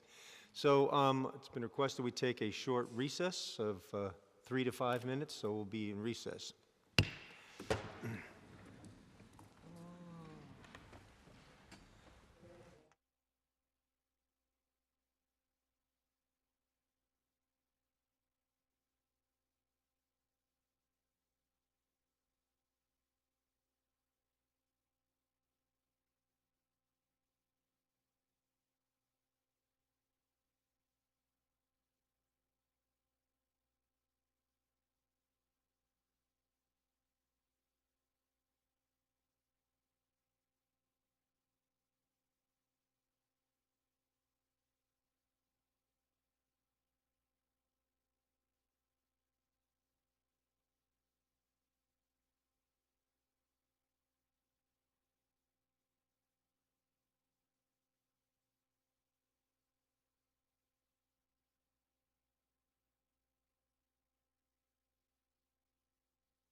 Okay. All right, go back. Okay, counselors, come on back to work. So I gotta recuse myself on this one, Yes. because I've done work on the building. Okay.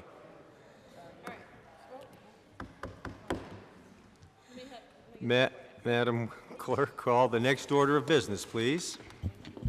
Next order of business is public hearing 2019-007, Special City Council Permit 2019-001, Chestnut Street, number 6 to number 8, map 13, lot 53, for the construction of a fourth unit in an existing three-family building pursuant to Gloucester zoning ordinance, section 2.3.17, conversion to or new multifamily apartment dwelling 4 to 6 dwelling units in section 3.1.6B, building heights in excess of 35 feet, and section 3.2.2A and B, lot area requirements. Thank you. I will open the public hearing and ask if there's anyone who wishes to speak in favor.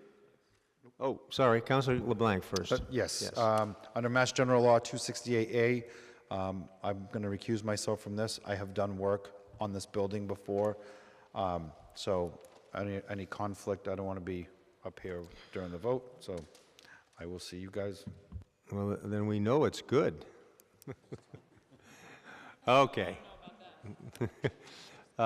Joel, come on. Joel, for the name for the record. Good evening. For the record, Joel Favaza. I'm an attorney at Seaside Legal Solutions, address of 123 Main Street here in Gloucester. I'm here tonight on behalf of Red Blazer Rentals, LLC, the owner of 6-8 Chestnut Street. By way of quick background, Red Blazer is a joint venture from some local folk from 2014. They own an existing four-family over at 145 Prospect. This is the second foray into multifamily. This will be the first time that they are looking to convert to condominium units and sell off the units. As part of that work, they've rehabbed each of the units that already exist in this current three-family. Despite the fact that they've been rehabilitated to a pretty substantial degree, they still intend to be sold as modestly priced units. They're now looking to construct a fourth unit in the basement. As you'll see, this basement lends itself to a true dwelling unit. It's not one of those things that are crammed into what is obviously a cellar that belongs, stuffed with boilers and electrical wiring. This is actually a true opportunity for a decent unit in this basement. So the relief we need a special permit for the multifamily use. We need a special permit to exceed the allowable building height. And we need special permits to decrease lot area and open space per dwelling unit. Now, I want to stress that there are no exterior changes being made to this building, except for potentially some changing of the windows to meet health and safety code. The reason we're requesting all this relief is that when you skip down to a new line in the zoning ordinance on the use table, you lose any protected status you had for any nonconformities in a dimensional sense. That being said, we already went to the zoning board in January and received a pile of variances to, as we're asking tonight, allow the building to remain where it is, as it is. As I mentioned, they're just looking to add a 2-bedroom apartment on the basement level. The basement already has 3 means of egress. This is the, I don't know why my slides aren't moving. There we go. Oh, I scared it. These are the floor plans. I'll get my little laser out.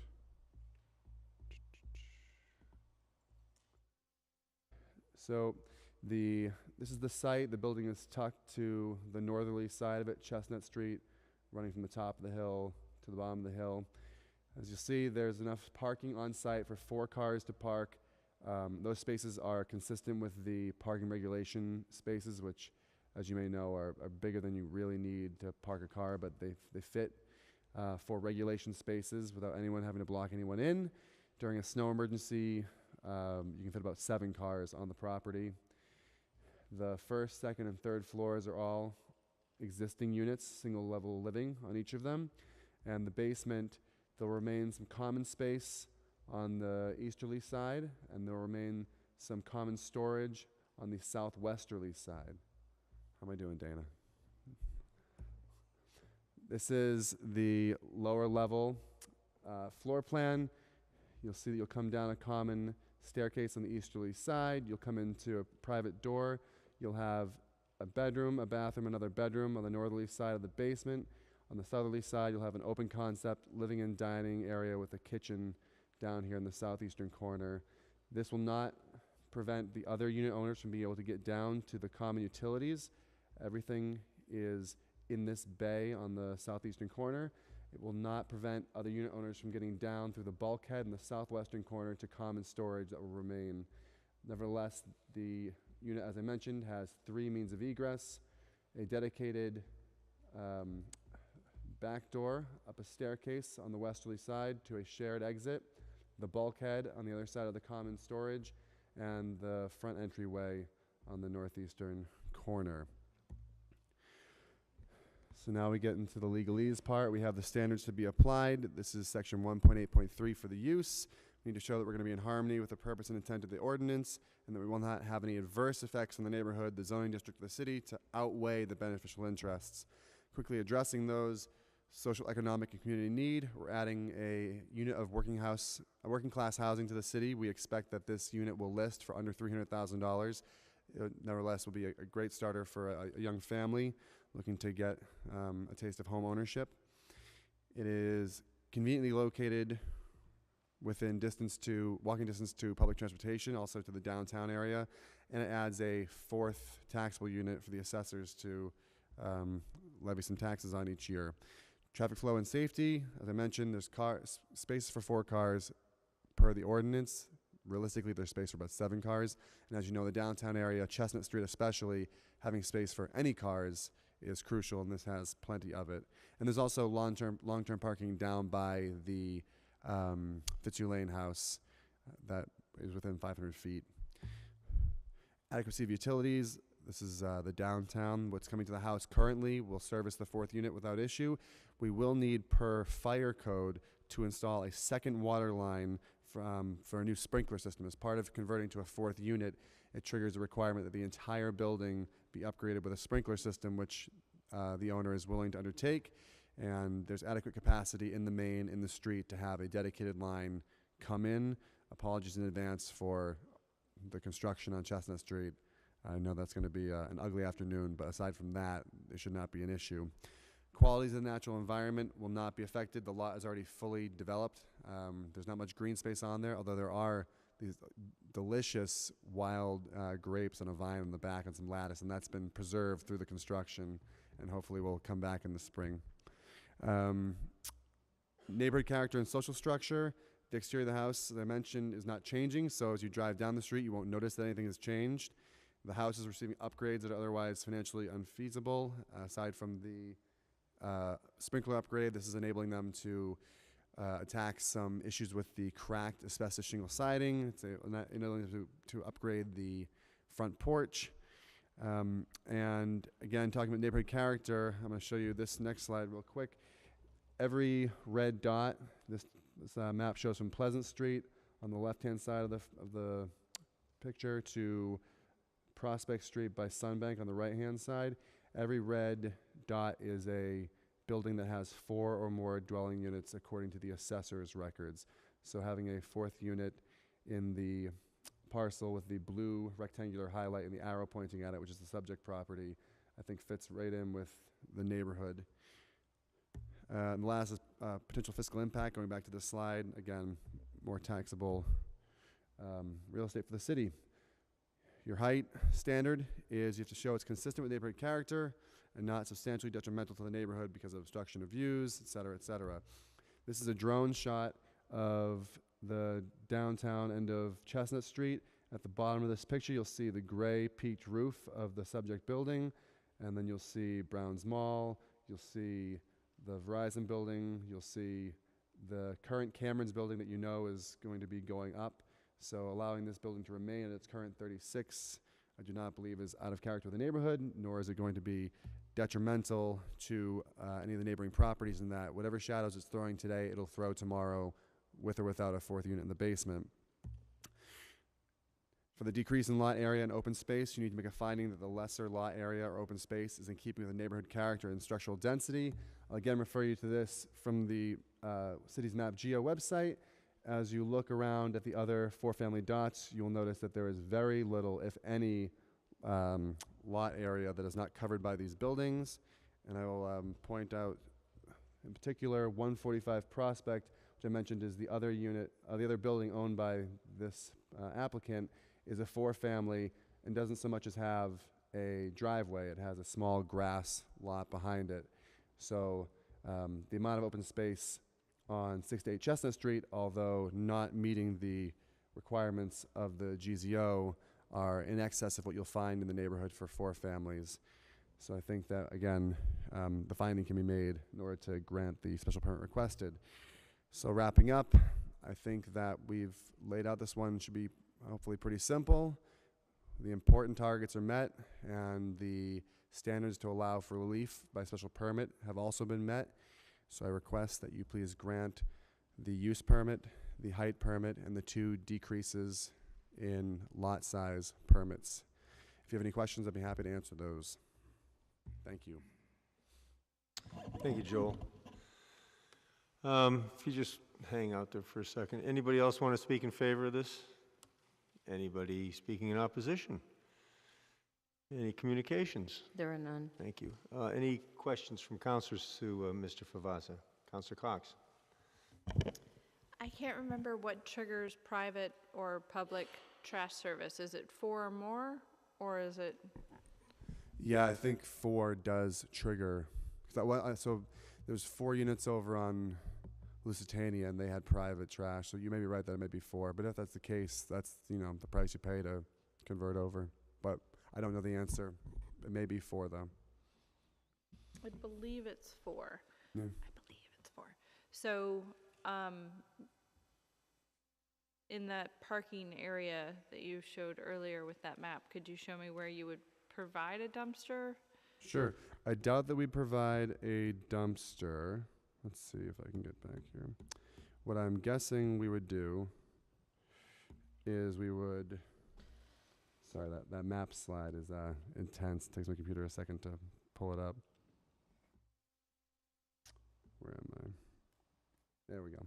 So what I guess we would likely do is in this backyard area on the western and northwestern corner, there's ample room for those large toter bins that the residents would then be able to, unobstructed, bring down the driveway on the day of collection and then bring back up and put behind the building. I don't think we'll need to have a formal dumpster located on the Would site. you have 1 per unit, or? Yeah, typically, because so I believe that residential recycling is still available, so recycling would still go out. I don't believe it is. Oh, so if that's changed, that's fine also. Typically, you'll find that the units will have their individual totes, and they'll load them themselves and be in charge of getting them down on collection day and back up. And if recycling now is also mandated to be privatized, the same thing will apply. It'll be on them to bring them down and bring them back up. But there's ample room in that backyard to hold 4 totes. Okay. I will look into the recycling part of it for you. I believe other condo associations are not allowed to use the public recycling program, but I don't know. This could be one of those weird less than 4, less 5 things. So, Right. Okay. But Thank you. In the event both get privatized, there's ample room in the backyard for containers. Okay. Thank you. Other questions? Councilor Hecht. Just asking if the entrance is on the lower right, on the site plan to the lower unit. So is the sidewalk wide enough? I mean, the entrance, so someone parks over here, has to walk in front of the building, go to the lower right corner to enter the unit, correct? So is that entrance on the side of the property? Let's see. It is on the side. Is the door on the side? So the 2 entrances, the 2 options for the basement unit would be one to come in this common staircase on the eastern side of the property. There is a full sidewalk within the layout of Chestnut Street. So accessing these stairs would not be an issue even with vehicles parked on the road. The alternative would also be to come through the rear entrance. We imagine that at least units 1 and 2 and potentially 3 will likely use the rear entrance because they're divided off into separate entrances. Unit 2 in the basement will share a common entrance in the rear. And again, that would be, we guess people are going to probably use this, the rear entrance, which is on the westerly side of the building, to come into the property. But if they use the front staircase on the easterly side, there's adequate space on the sidewalk to walk from the driveway to the stairs. I don't see the inside stairs on the basement floor plan. So if you come in through the front stairs, there is a common enclosed porch, which is shown on the first floor. I see, so you go under the porch. And then you'll enter this second door, which is the northerly door, Got it. Dana. And Okay. you'll go down this flight of stairs, sorry for the this, and you'll end up in the basement unit in the northeastern corner. That's really the front door to the unit. That's the front door of the unit. But I imagine people will use the rear door and come down the set of stairs on the east and end up in the rear of the unit. Thank you. Councilor Cox? It's 5 or more. Okay, Okay. thank you. Anybody else for, anybody else for Mr. Yeah, Faza? the consulting fee bill will be in the Okay. mail. Then we will close the public hearing and call for the committee report. Thank you, Uh, Counselor. Counselor Gilman.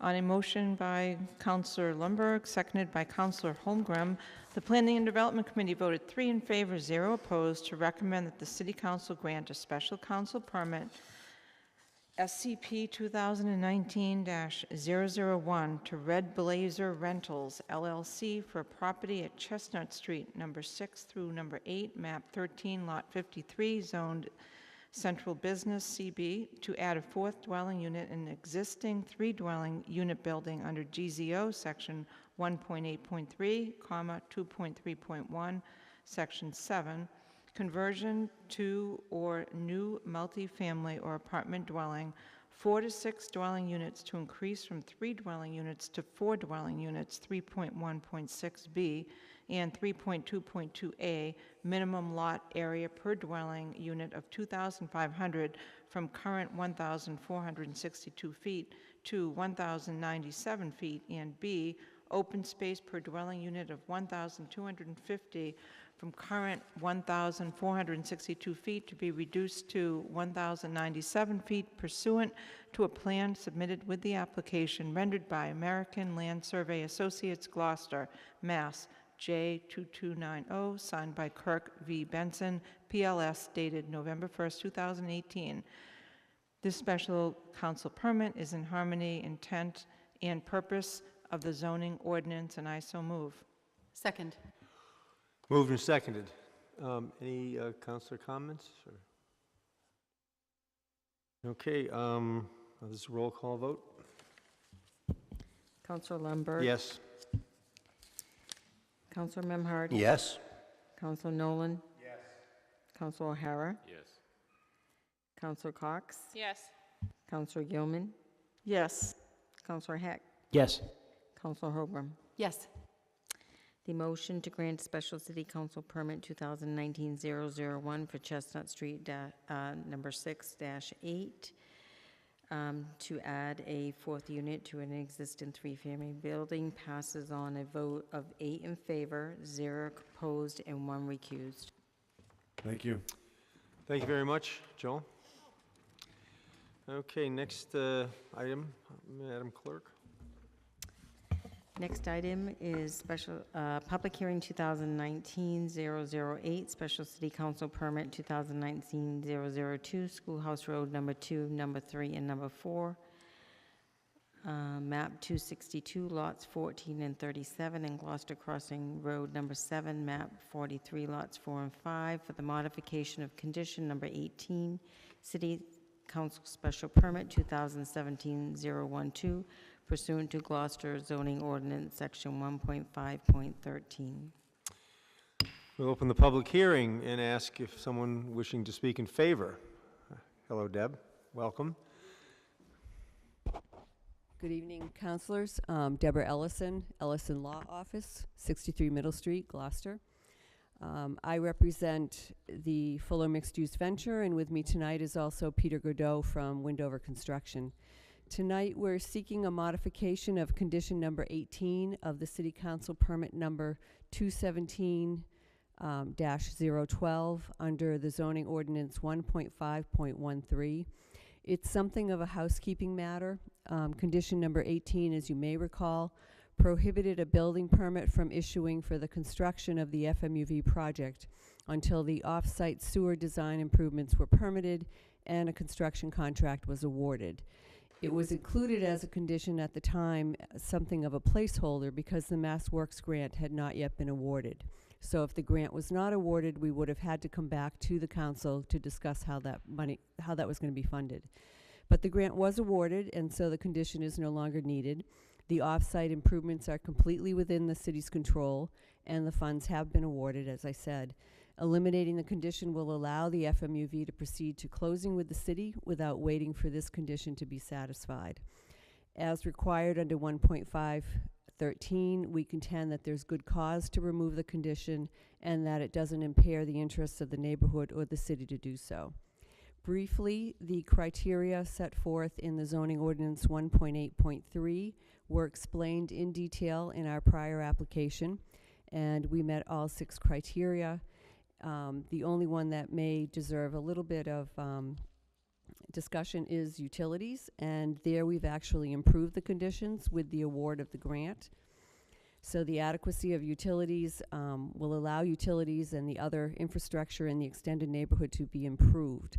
Although the improvements related to the Fuller project are small compared to the total grant award, the project was used to allow the city to qualify for a much larger grant. And it will allow the city to make significant infrastructure improvements to the extended neighborhood surrounding the Fuller site.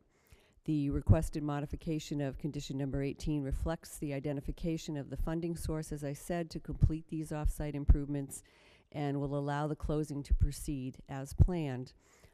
All utilities and other public services are adequate for the applicant's project, and we are not asking for any other amendment to the special permit. And happy to answer any questions that the council may have.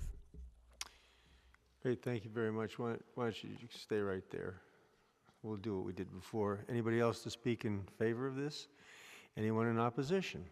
Any communications? There are none. Okay, any councilor questions to Ms. Ellison? Okay, thank you, Deb. And we will close the public hearing and call for the committee report. Thank you, Councilor. On a motion by Councilor Holmgren, seconded by Councilor Lundberg, the Planning and Development Committee voted 3 in favor, 0 opposed, to recommend that the City Council grant under SCP, Special Council Permit, SCP 2019-002, a modification of a Special Council Permit SCP 2017-012 to Fuller Mixed Use Venture, LLC, for the properties known as Schoolhouse Road, number 2, number 3, number 4, map number 262, lots 14 and 27, and Gloucester Crossing Road, number 7, map 43, lots 4 and 5, pursuant to sections 1.5.13 and 1.8.3, and that condition number 18 is modified as follows. The project shall be connected to the City of Gloucester sanitary sewer lines upon substantial completion of any element of the project. The applicant shall pay all applicable sewer connection fees related to the installation and inspection of on-site sewer infrastructure to the City of Gloucester. The schedule of fees shall be that in effect on September 11, 2018, the date that this special permit was issued. The modification to Special Council Permit 2017-012 through SCP 2019-002 is found to be in harmony with the purpose and intent of the Gloucester zoning ordinance, and I so move. Moved and seconded. Any councilor comments or? Yes, Councilor Gilman. Just a quick summary.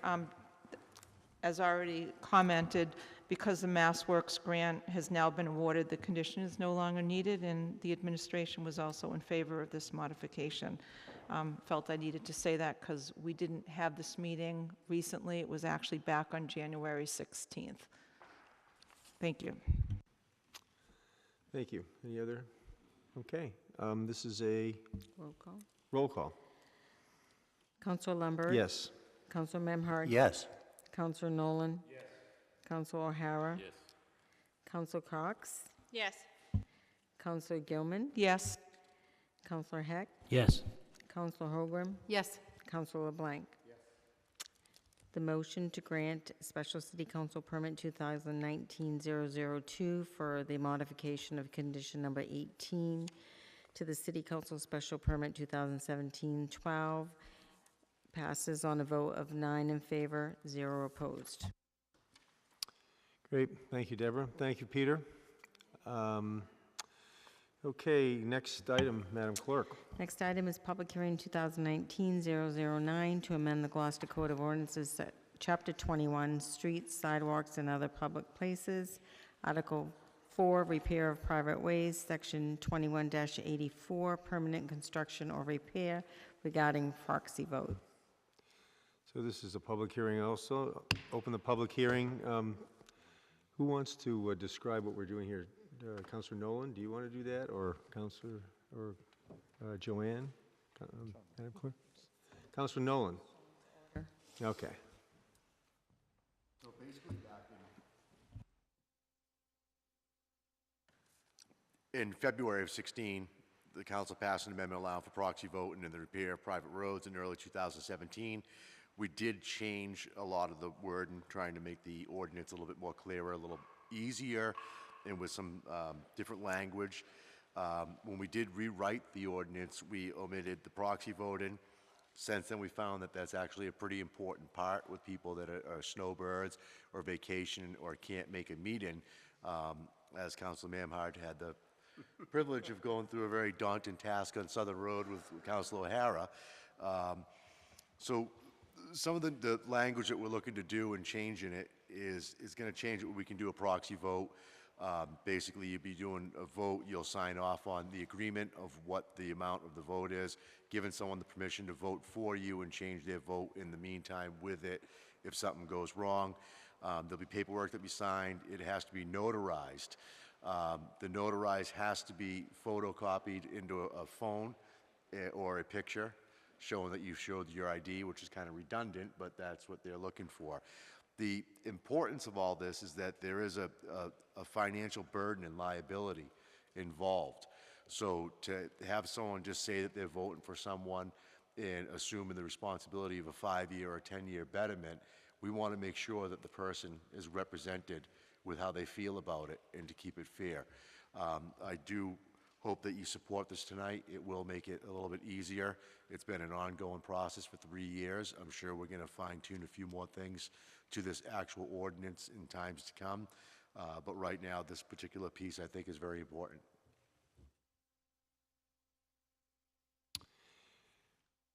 Excellent. Anybody else want to speak in favor? Or anybody opposed? Any communications? There are none. Councilor questions? Councilor Cox. I just want to commend Councilor Nolan on his work that he's done on this. His ward has the majority of the private roads, and to see him working with the neighbors to make it more user-friendly is great, and I've learned so much from him regarding private roads. So, thank you. Hear, hear. Hear, hear. Very good. Okay. Close the public hearing. Call for the committee report. Oh, Councilor LeBlanc. That would be me. That would be you.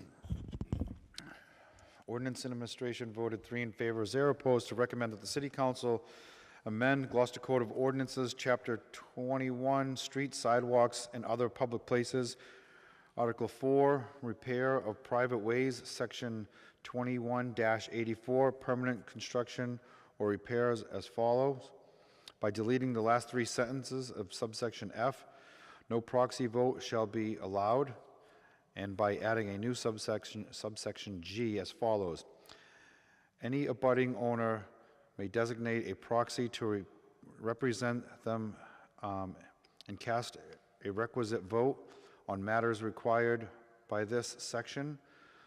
Such designation shall be notarized letter by abutting owners that include the following.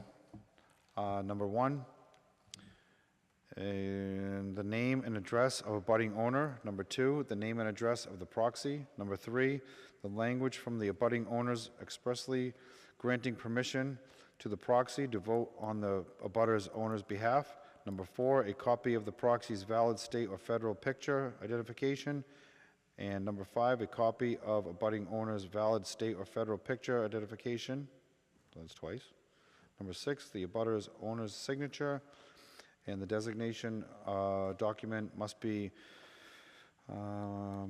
delivered to the city clerk no later than 48 hours before the date and time set for the meeting at which vote will be cast, and presented to the meeting under sections 21-84 subsection E prior to voting, and alphabetize the remaining subsections accordingly, and I so move. Second. Moved and seconded. Anybody else on this one? It's great job, Sean. Yeah, so I just want to thank Sean too. As he stated, this is and will be a work in progress. I'm sure that it'll be tweaked eventually at some point to make sure that, you know, we keep correcting and making it easier for the residents to, you know, to have their streets and sidewalks paved. Okay, simple majority. All those in favor say aye. Aye. Opposed? Thank you very much. Thank you, Sean. Next item. Next item is for council vote, memorandum from the city clerk to request the city council set September 17, 2019 as the date for the municipal preliminary election. Councilor LeBlanc. So moved. Okay, so the motion's been moved and seconded. All those in favor say aye. Aye. Thank you. Next item. Is the city council resolution regarding state action to combat nip bottle and single-use water bottle litter. Who wants to make this motion? So moved. Do you want to read it? Ainsley's been waiting all night to hear this, Melissa, so come on.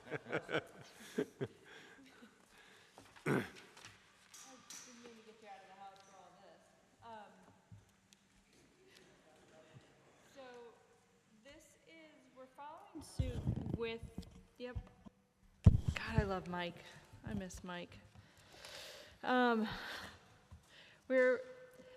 Salem did this initially, and what they put forward was just a request to the state to have nip bottles have the redemption on them.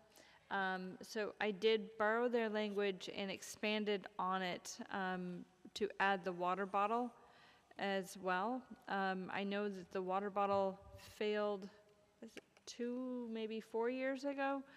But with all the attention that the nips are getting now, and Worcester, was it Worcester? Woburn, it's one of those W places. Woburn is also now following suit. I would encourage all of us to reach out to any local city or town that has not put their hat in the ring yet to pressure the state into doing so. If you know somebody that's on a council or a selectman board, please give them our language and let them tweak it how they see fit, and encourage more communities to get involved and do this. Are there any questions about this? Yes. Thank you. Through the chair. So I love this initiative. I'm really happy that we've added the water bottles.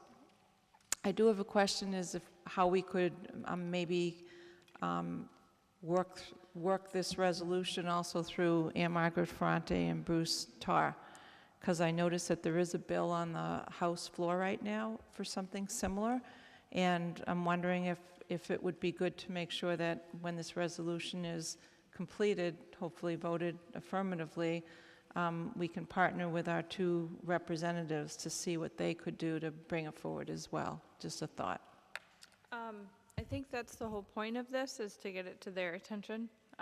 This is going to be moved forward to the state to support the bill that you're talking about. So once we get the certificate of vote and we move it forward, then I will be happy to email Ann Margaret and Bruce to ask, to let them know that we are serious about this and that we encourage them to vote affirmatively as well. And I just have one thing to add. At the MMA conference, we did link up with one of the city councilors from Salem, and we talked about this, and she was actually telling us that in hindsight, they kind of had wished that they had added the single-use water bottles. So that was kind of good to hear, reassuring. So I spoke with the city councilor that offered this up in Salem, and that's where I got the language. So I did hear back from him on that as well. Councilor LeBlanc? So I understand the nip bottle proposal to cut back on litter. Why the water bottle, single-use water bottle proposal? Because, I mean, I don't think that's, I mean, it's easily recycled. You get the nip bottle, and people tend to just take them, chug them, and throw them in the street, but rarely do you see a single-use water bottle in the street. That's just my observation. I highly encourage you to come to one of our cleanups if that is your opinion. They are, because they have no value, they are equally distributed out the car window as much as the nip bottles are. Take a look up Blackburn next time you go up to the gym. Look at the side of the road. There's all kinds of water bottles, coffee cups, and nip bottles. There's actually a plethora of liquor bottles up Blackburn. I only say that because I know that you go up there. So, but you know, I'd like the chance for Ainsley to speak if that's possible, since she represents a board in the city that has a direct relation to this, if you guys don't mind. Not at all. Ainsley, you're welcome to speak if you want to. could I just say one more thing before Ainsley speaks? Sure. So I attended the Change is Simple training session for the fourth graders at Beaman last week. And it's something that DPW puts on thanks to Clean Gloucester. And it was a phenomenal program. But one of the components of this session with all the fourth graders throughout Gloucester Public Schools is to talk about how we can do a better job with minimizing plastic, even things that we recycle.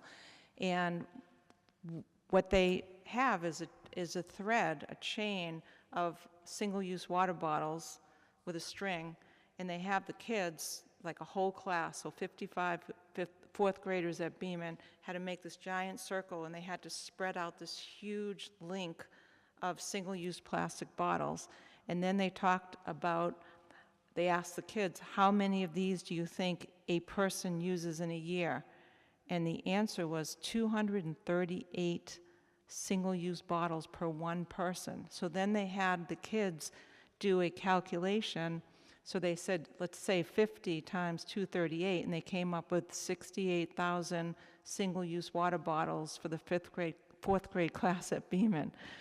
And it was just, and then they brainstormed with the kids what they could do about it, and they started talking about Nalgene bottles, and it was such a great conversation for the kids. So that really swayed me, in just hearing our elementary school kids looking to us to see how we can continue to guide them to make good decisions. And I just wanted to share that with you all. And I didn't want to cut Ainsley off because she knows so much more than me about this. Sure. Councilor LeBlanc?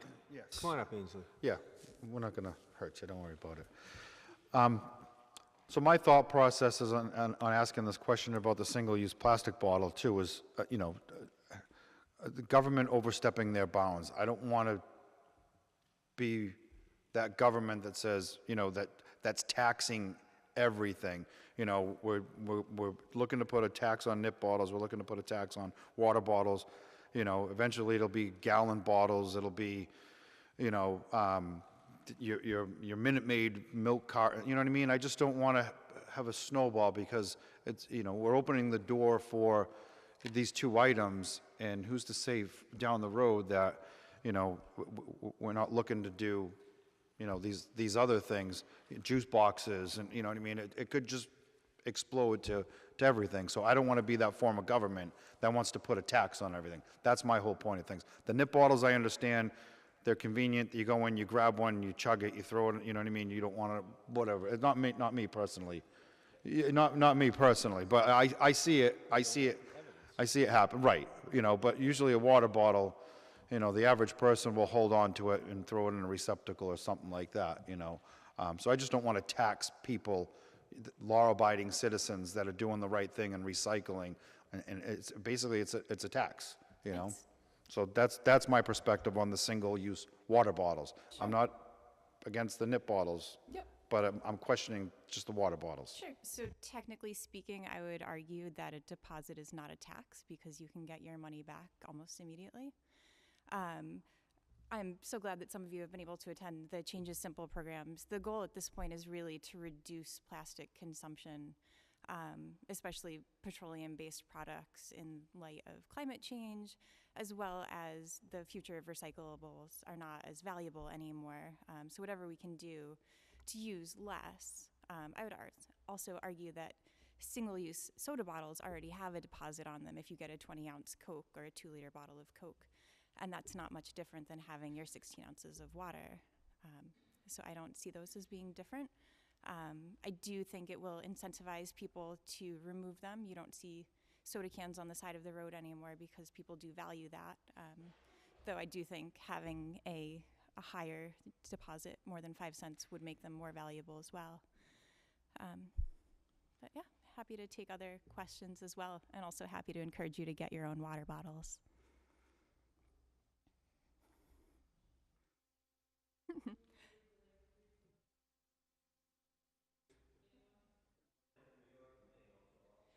Maine recently implemented a deposit on NIPS, and so far it sounds like that's been going very well this year.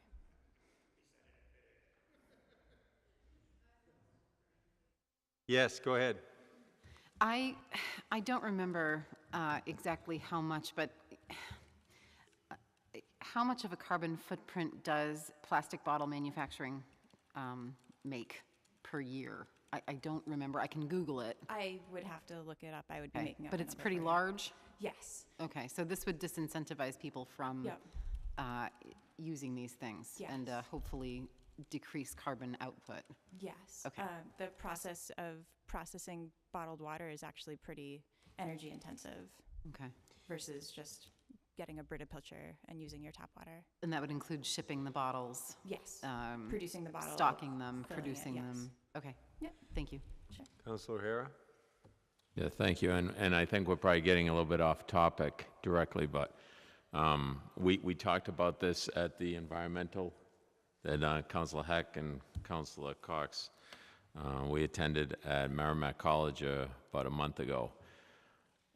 But years ago, decades ago, when I was a kid, no one ever walked away around with a water bottle. No one. I mean, they didn't exist. We are so blessed in our city to have, we're an island, but we have such an abundance of fresh water here on Cape Ann. And we're talking about, I mean, you can drive the main turnpike and you can see 12,000-gallon tankers of Poland Spring water, and you're talking about carbon footprint. You know, those diesel trucks are obviously, although they're environmentally cleaner, meet the emissions of 2019. You know, we're moving 12,000 gallons. I mean, those trucks roll nonstop down the main turnpike from wells of Poland Springs. That, you know, let's bring it home here in Gloucester, as I mentioned to Councilor Cox. We need to, and not to, we have great water, We need to clean that water and be able to allow people to drink it so that people can just have this and drink our tap water. I drink it, but I've been damaged by our tap water with the chemicals we put into it. We need to seriously look at the chemicals that we're putting in our water and clean it up so that we can drink it, and we don't have to. Not to take business away, but we have to be leaders. Sure. And we have to, sometimes it may hurt a business because that's a huge moneymaker.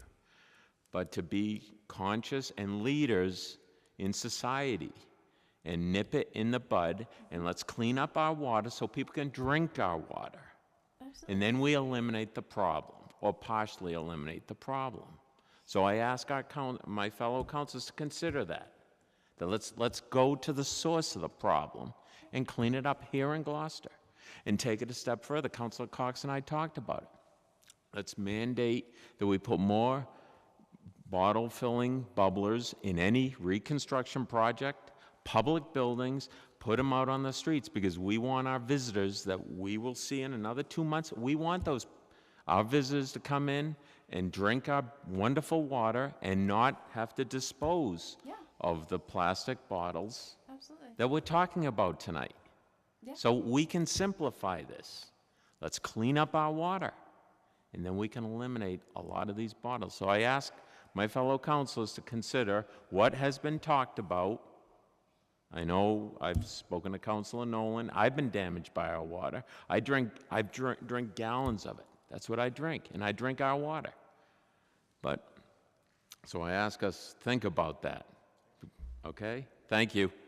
Thank you, Councilor. Thank you, Ainsley. Thank you. Yes. So we can have a simple majority to approve this resolution.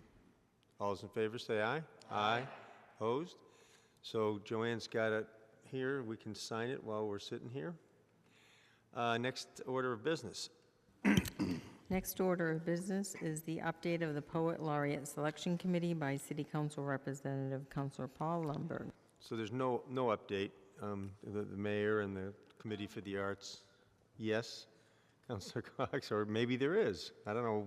No, apparently we did not move or second No, you just discussed it. We just discussed it. So I so moved. Oh, okay. Moving second. All those in favor say aye. Aye. Okay, thank you. So did you want to talk about the Poet Laureate too? No. Yes. Oh, go ahead.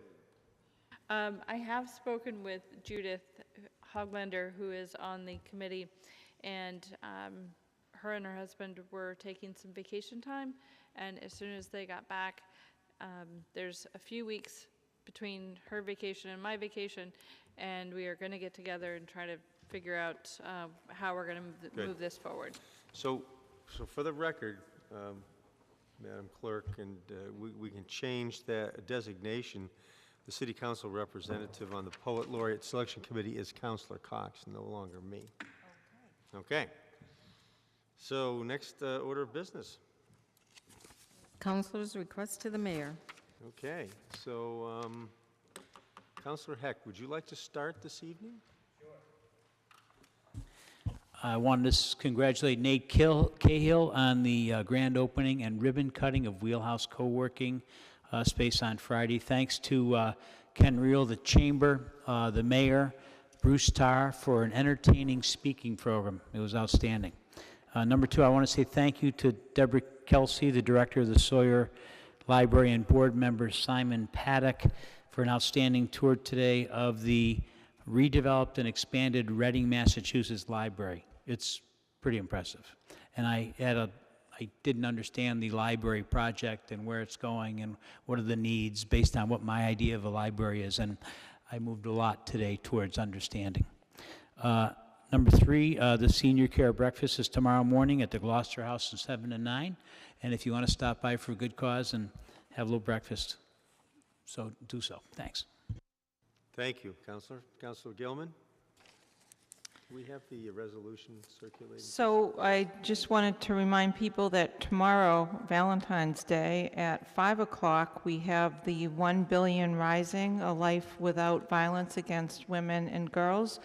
It's here in Kairos Auditorium, Valentine's Day, 5 o'clock tomorrow. Bring your noisemakers.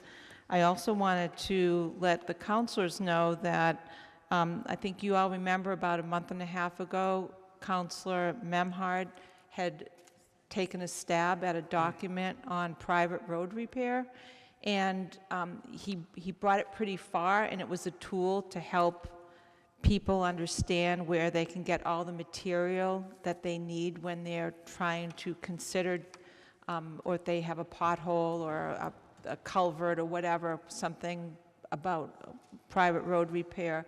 And so we did meet with Joanne and Grace, Council Memard, and I 2 weeks ago, and we fine-tuned the draft, and it's been reviewed by Mike Hale, and now we're trying to kind of pull it all together. And what it will do is it will have all hyperlinks to everything, so it would be a great tool that will be on the website, and everything will be in one place, like one-stop shopping.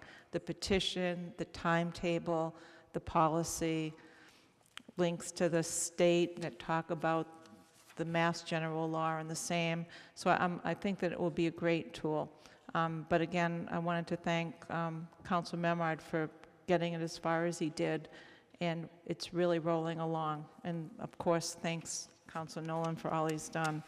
And the third thing I wanted to mention to councilors is that I think you all know that the Dogtown nomination has created some buzz in the community, and one of the things that we've now done is we've, per Chapter 40, Section 8D, the council is part of the approval process on complex nominations, of which this is one. And so I wanted you all to know that I met with Greg Catamatori, Jill Cahill, and Rick Noonan earlier this week, and we developed a timetable going forward, and I want to make sure that everyone in the council understands the timetable in case you're asked questions. Planning Board is going to be reviewing this on March 7th, and they're requesting the department letters from the municipal heads get to them before the 7th with their recommendations, and that's part of the municipal and community impact review that we've tasked them to do. They are also going to allow the public to speak, and then we would assume Rick Noonan feels that he'll probably be able to get that done at that day. Not a guarantee, but if he can get it finished on March 7th, it would be coming back to P&D on March 20th, and then to full council on March 26th. So I'm just throwing those out as dates because people are starting to talk about the dates, and I wanted to make sure that councilors were aware of those dates. So if you have any questions, give me a call, and I can review them again with you, but thank you. Thank you, Councilor. Councilor O'Hara, anything for tonight? Just remind people on Friday, February 15th, we'll be having another blood drive at the Magnolia Library from 2 to 7. And there's a dire need for blood as there's a blood shortage. It's used tremendously in cancer patients, burn patients, and obviously everyday surgeries. You can call 1-800-RED CROSS for those of us who are healthy enough to be able to donate. We'd appreciate you coming out on Friday. Thank you. Thank you, Councilor. Councilor Holmgren. Yes, lots of things coming up. I wanted to draw people's attention to some February vacation activities for kids at Cape Ann Community Cinema this coming Saturday from 10 a.m. to 4 p.m. There's going to be a free family movie day, and it starts with the latest Spider-Man movie and Disney's Wreck-It Ralph 2, and also the Sawyer Free Library is offering a lot of different activities over vacation, so please check out their website. Some fun stuff includes Mary Poppins visiting the library on February 21st at 10 a.m. And then there's a vacation morning movie on Friday, February 22nd at 10 a.m., followed by a Minecraft club for kids. Thank you. Thank you, Councilor. Councilor Memhard. Two items. First, I believe that if everything's on track, we are in a position to congratulate Mr. Destino and the administration with the Fuller Mixed Use Partners for a closing that I believe is slated to happen tomorrow, Valentine's Day. So that's another great landmark for the city and their efforts. Secondly, I just want to let us all know that last night when we had the night off for the snowstorm, the Souther and Briar Road Betterment petition meeting went ahead. They persevered, and they did get the necessary votes. Some people had to drive out of Boston to get here. Dr. Stoluto had flown to California, so he couldn't give his proxy to anybody. We weren't there yet, but they did get the votes necessary, and Betsy Works will be presenting that petition to the clerk's office and the administration, moving that ahead for the next Betterment paving project, which is sorely needed at Souther and Briar Roads. That is awesome. Thank you. Councilor Nolan? Councilor Cox? Just a few events coming up. Cape Ann Animal Aid Ball is this Saturday evening.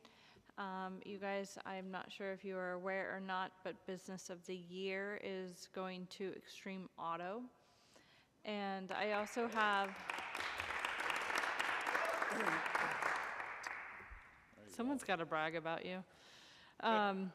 And I get the pleasure of also knowing the Volunteer of the Year, which is my best friend, Jess Biker. So super excited about attending Saturday night to honor good people. And while also bragging about other people's events, since she didn't do it, Thursday, the 21st, is Val's night at the brewery for the Gloucester Ed Foundation. Mine is going to be the following Thursday night for Cape Ann Animal Aid. So I hope to see everybody there. I want to start a discussion about oral communications. People come to us to vent and hopefully get resolutions to their problems, but they don't get them from us. They get them from the mayor's office. And I think if they are coming before us, then we should have a say in the response.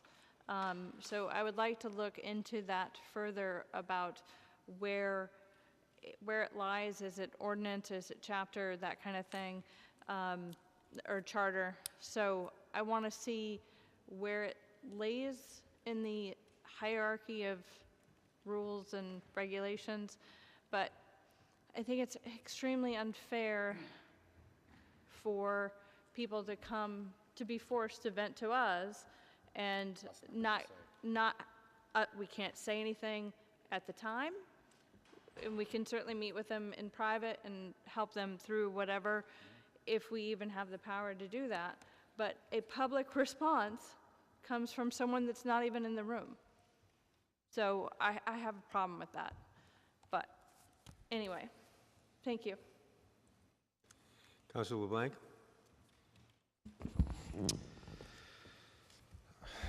I just want to wish my wife a happy 31st Valentine's Day together. Holy crap. 31 years. So, two things. I did have the Cape Ann Brewery last Thursday night for Wellspring House, and it really is, it's really a nice thing for Jeffrey Goldberg to do for the city and to invite us to participate. It really turned out to be a lot of fun. I didn't bartend because he had his own bartenders, but we had a lot of people, and it was raised some money, and thank you for coming. And Jen, thank you for co-hosting for that. Also tomorrow on Valentine's Day, after the senior breakfast at the Gloucester House, they'll clear out the breakfast and set up for the lunch, which is the Hearts of Health annual Valentine's Day lunch fundraiser that Francis Ferrante hosts for the hospital. And the money this year is going to the senior adult unit, which is a very important unit at Addison Gilbert, and to be named, one of the rooms to be named in honor of Brian Tarr, who, among his many other civic duties, was a great participant in the Addison Gilbert Foundation group. So that's at 11:30 tomorrow at the Gloucester House if you feel a need to donate to the hospital. And with that, I'll take a motion to adjourn. We're adjourned.